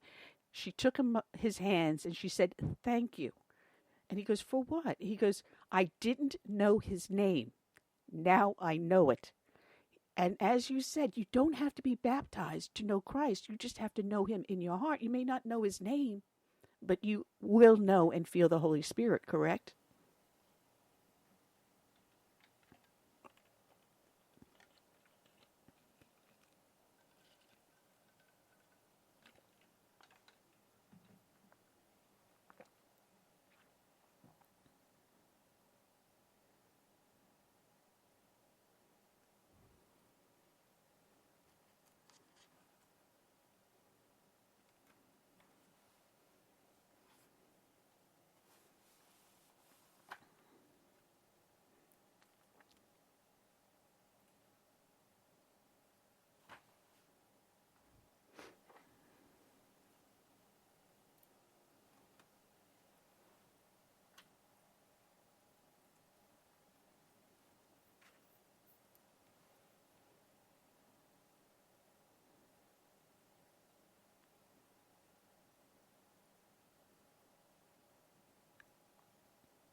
Well, didn't he also chastise Peter because Peter would not sit down with the uncircumcised?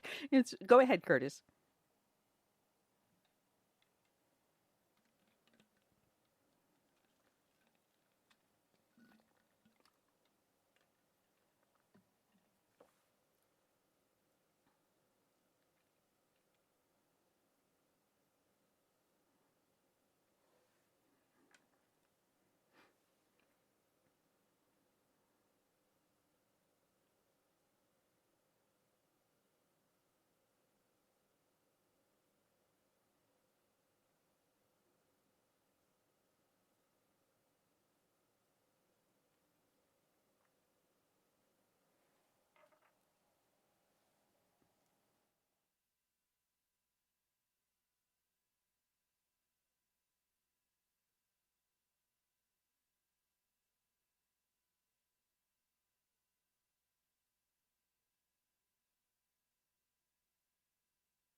I'm sorry, I forgot to unmute myself. I was popping open a soda and I forgot to unmute myself.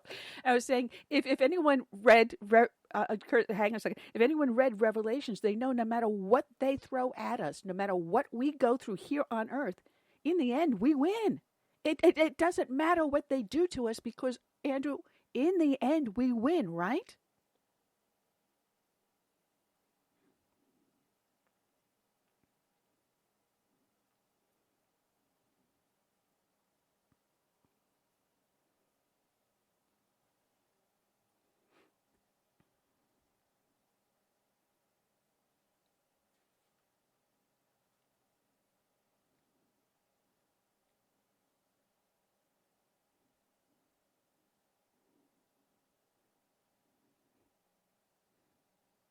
All right, Curtis, go ahead. I'm sorry, go ahead.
Oh, absolutely. And what I loved about the debate, and I played this for a clip for John Horvat in the start of the show with Mayor Pete when he made the comment that the Democratic Party, the Republican Party is the party of Christianity, and the Democratic Party believes in separation of church and politics.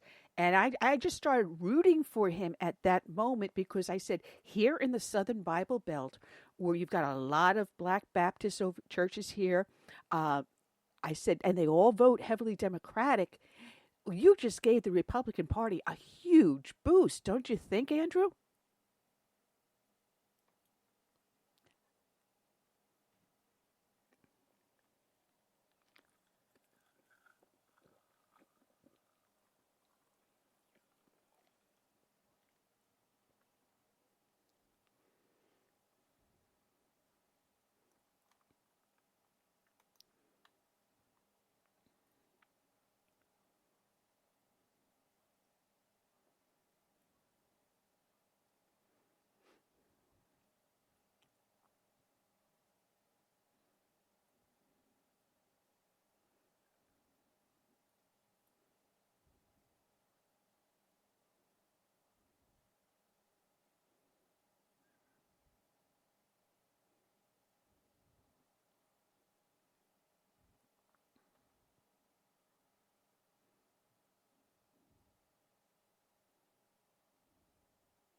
You know, your book is so wonderful. As you said, people can use it as a workshop book in groups in your congregation or whatever. If you could see how many notes I have, posted notes on the pages, we could spend easily a full 3-hour show going through it. But you actually helped in a lot of ways. Things I understood instinctively, you actually put into words to help me understand what I felt, what I knew to be true, what I knew to be right in my heart, but you actually put them into words that helped me understand. And one of the things that occurred is that I was up in Orangeburg, South Carolina, because Mayor de Blasio was up there at a local church fundraising and stomping. And I don't know if you were aware, I'm a retired NYPD cop, and NYPD hasn't had a contract with the Mayor de Blasio for 3 years. So the call was put out to us that are retirees to go protest him. So we showed up at the church, and the next thing we know, we have some church members coming out and trying to scoot us off the sidewalk. Well, you can't tell two cops, a couple of cops, what the laws are, because we already know we can stand on the sidewalk as long as they're not in your lawn. And the next thing you know, they started to throw scripture at us. And fortunately, the other cop that I was standing there with knew scripture a little bit better than I did and started reciting the New Testament. And I'm listening to him, and then all of a sudden, what you wrote in your book kicked into gear in my mind. And when my friend took a pause, and I said, "Sir, didn't Christ die for our sins on the cross?" And he goes, "Yes." And I says, "With the resurrection, did he not bring us a new law?" He goes, "Yes." So therefore, the scripture that you quote, the law of the Old Testament, is dead to us, and the new law is in its place. And the new law is love. So, sir, are you showing us love, or are you showing us the old law? With that, he turned on his back and walked away. But, you know, this is what they do. They try to twist the old scripture. And you talk about teething, not little babies teething, but tithing, giving to the church, the alms. And these are all things you address in here and show where certain things are wrong. And I got to laugh because I looked at my bishop's shoes one day and I started cracking up. He goes, "What's wrong?" I go, "I know a man of faith when I see his shoes." And I said, "Your shoes are in worse condition than mine.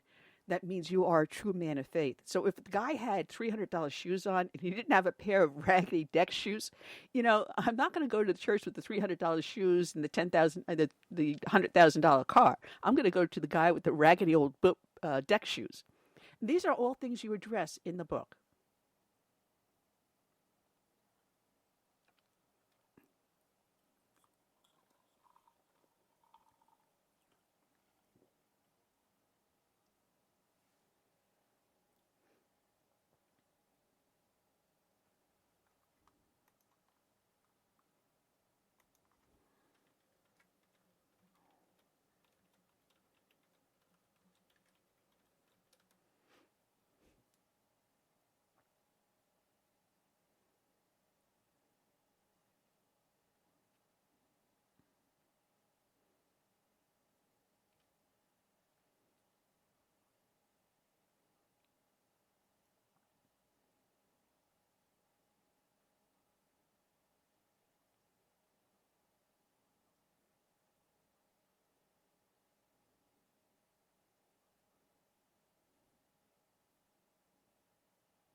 You know, it's funny. My husband happens to be Latvian, and there's a Latvian church on Long Island, and his mom went to the church and everything. And one day we get in the mail a series of envelopes and a invoice from the church. They calculated, I don't know how they figured this out, what our income was, and then calculated how much we owe the church. Now, we've been there a total of 3 times our entire life. And my husband and I looked at each other and we cracked up. And the figure they estimated for our income was more than double what we actually earned. So, yeah, this is the mindset that they can actually blackmail you, as they say. They guilt you into it. And how many people fall for this?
Yeah, and there's a lot of other things you addressed in the book. Like I said, we can easily do a full 3-hour show on it. But you also talk about the corruption of our morals here. And we see this day by day with transsexuals leading services in a church. 3 and 6-year-olds being told transgender stories to tell them that, hey, you're gender fluid. You see satanic rituals being done at county council meetings in Alaska and Florida and Colorado. You see satanic statues being raised. You see satanic TV shows and movies that glorify Satanism. And we're being assaulted in so many ways in today's environment. It's sensory deprivation. It's very hard for a Christian to stay on the path.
Well, now you've got a podcast as well as your own ministry, don't you?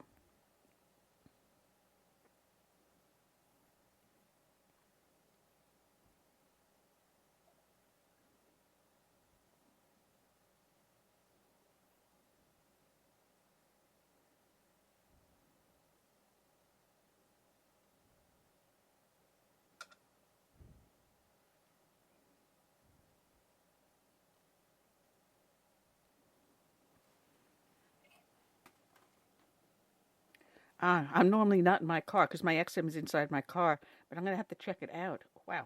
All right. And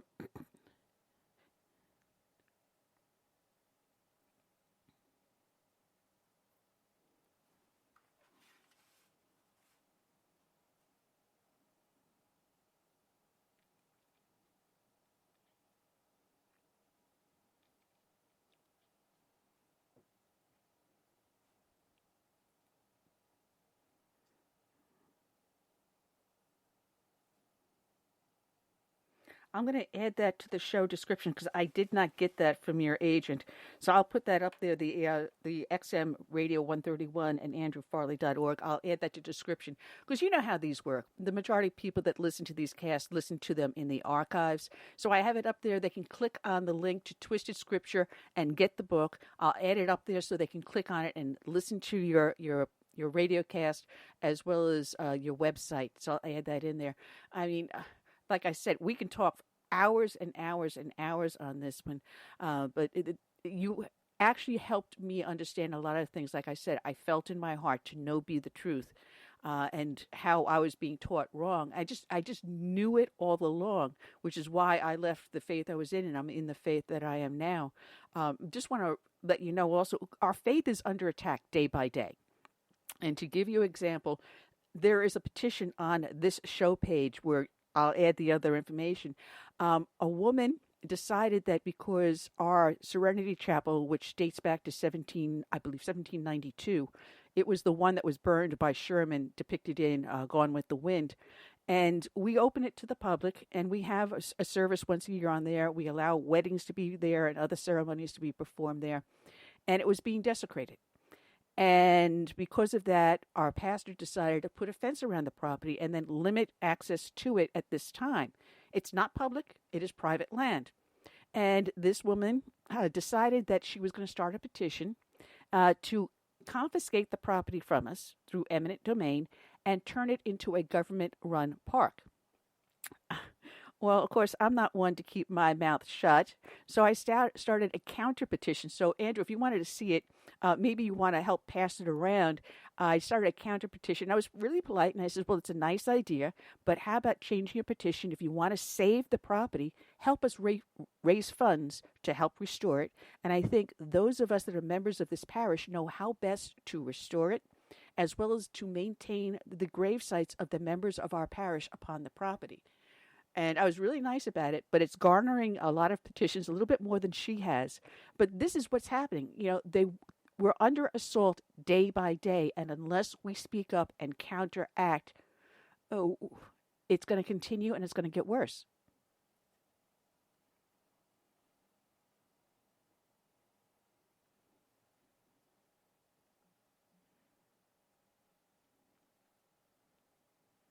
Oh, it is my pleasure, and we'll definitely have you back on. And good luck with XM Radio. You got me jealous.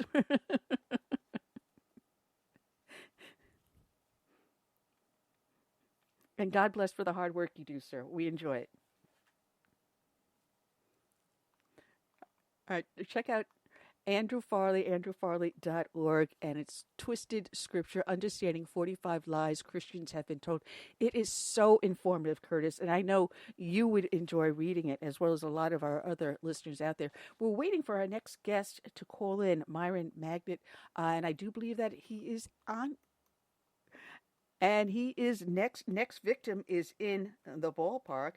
And let me get his name here on here. And welcome aboard, Myron Magnet, the author of Clarence Thomas and the Lost Constitution. And boy, what a day to have you on, sir. Welcome aboard. You know, I followed the Clarence Thomas. Oh, good Lord. I am having one brain fart after another. Confirmation hearings. Thank you very much. And I thought that after Bork, there couldn't be anything worse. But Clarence Thomas, and now we saw it with Kavanaugh, we are under assault, and our Constitution is under assault. And this excellent book really puts a picture around Clarence Thomas that I was not aware of. And there was a lot of things that they could have brought through in the confirmation hearings that they didn't. Instead, they decided to do, he's a sexual predator attitude.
Well,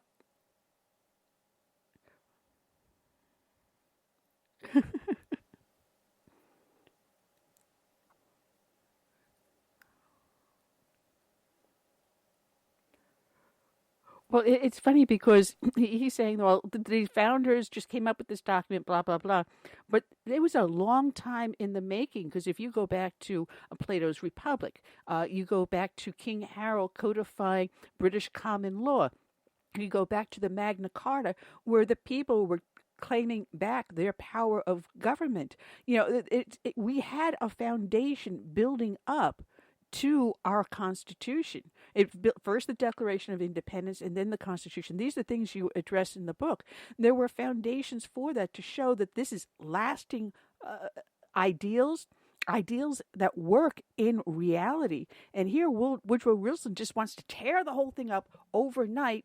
And instead of having a government by the people for the people, a government instead you're going to have of little bureaucratic nanas running around in D.C. dictating regulations, making them in effect laws outside of Congress. And this is what Woodrow Wilson wanted. Just tear the whole thing up and give me all these little bureaucrats so I can manipulate them and get what I want.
Myron, you know what I love, Myron, is when I get a college professor, I just sit back and I let you go.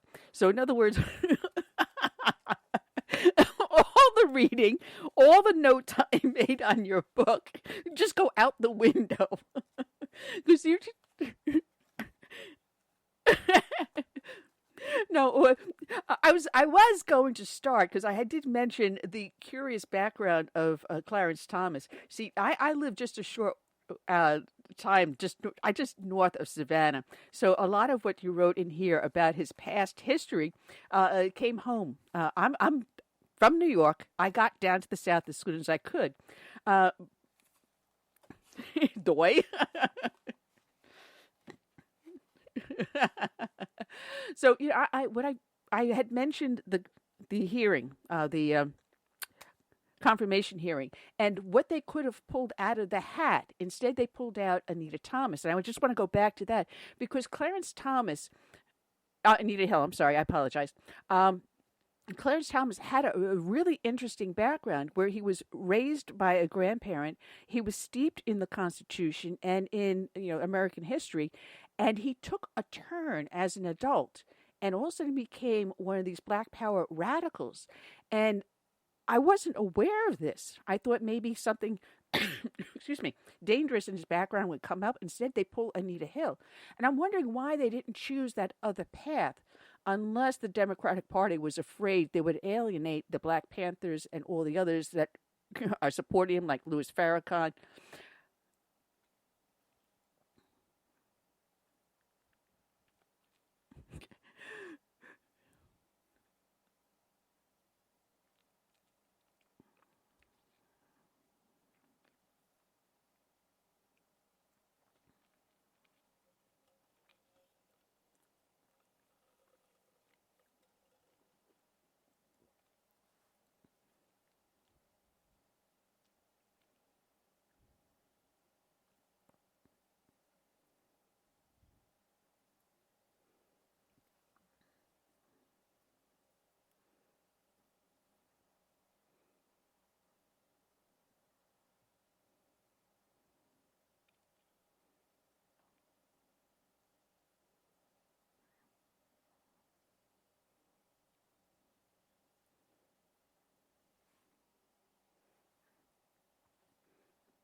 Methuselah.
Well, this is a point in your book because when Clarence Thomas now becomes a Supreme Court judge, he realized he didn't know enough. He was honest enough to get a staff and people around him to help him and help shape who he is today. And what I found so interesting, when he was making these dissenting decisions, he was setting the building blocks that can help us bring us back to the republic as it was intended.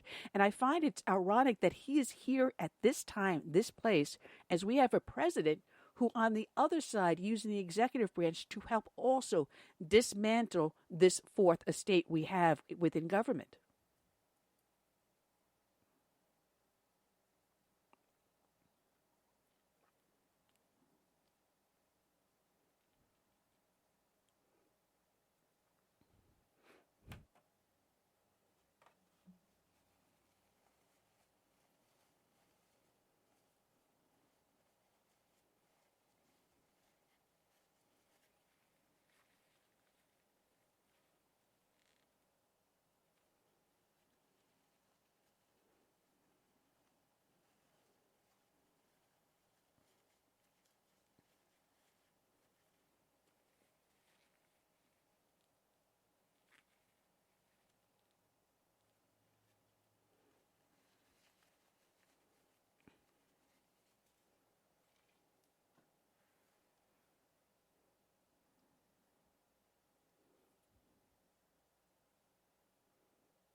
It is. It is. You know, I've got cases that I was marking, and I remember the case up in Connecticut because I was living in New York at the time about the Kilo versus New London with Paul Stevens.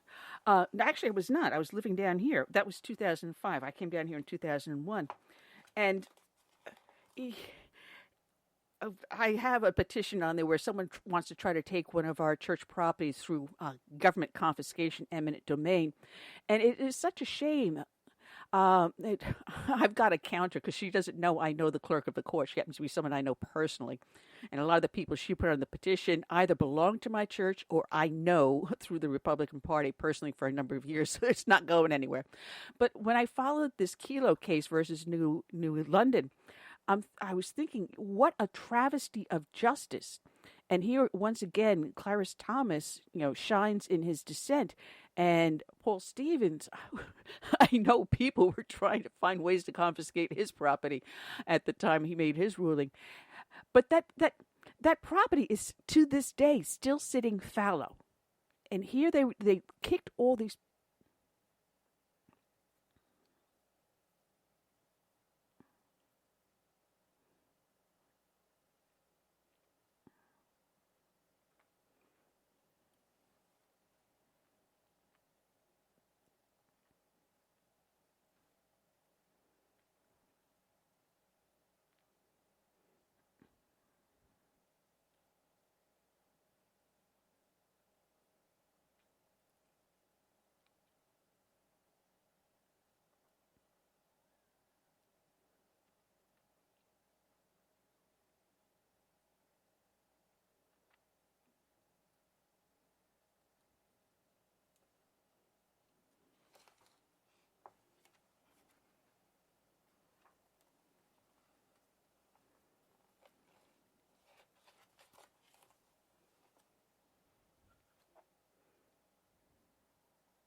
You're talking. Yeah, and here you're talking about Citizens United, and this is my co-host Curtis. Go ahead, Curtis.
Oh, yeah.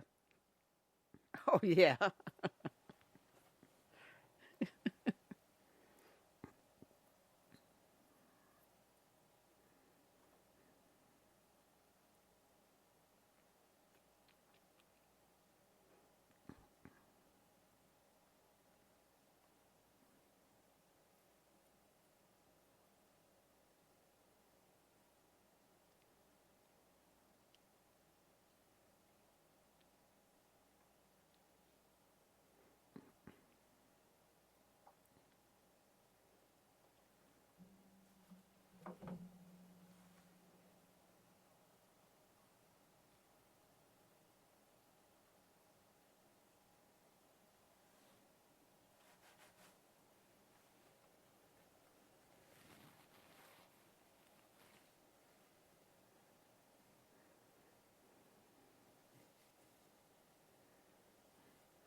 Well, Myron, I got to.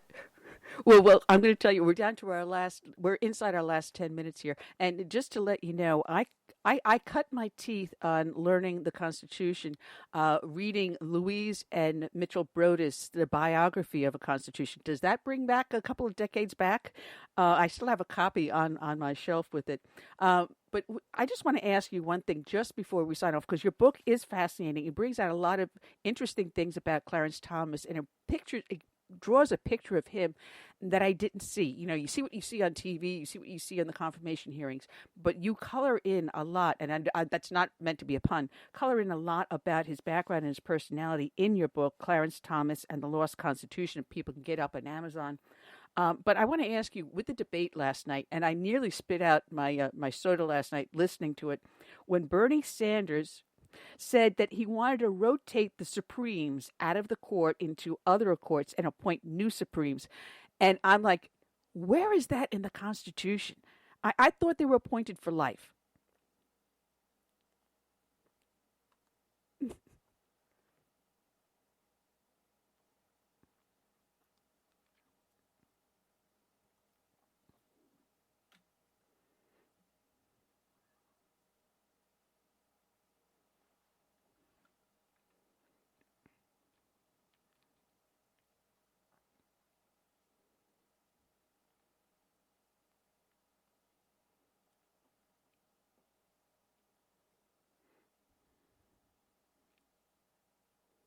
Absolutely, absolutely. I was hysterical when I saw that. It was like, oh yeah, let's see how far that's gonna go.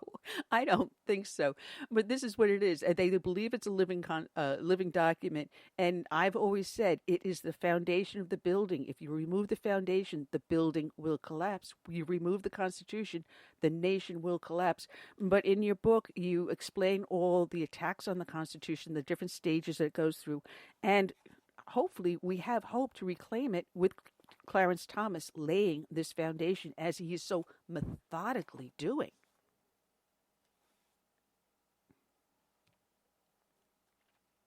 Oh, don't get started there.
It would be a blessing. Myron, it has been a pleasure to be you were being with us. Your book is Clarence Thomas and the Lost Constitution. Do you have a website just shortly? Because we got just a couple of seconds left. Very easy. And definitely you will be coming back on the show. I can just sit back and let you take over. It's been fun.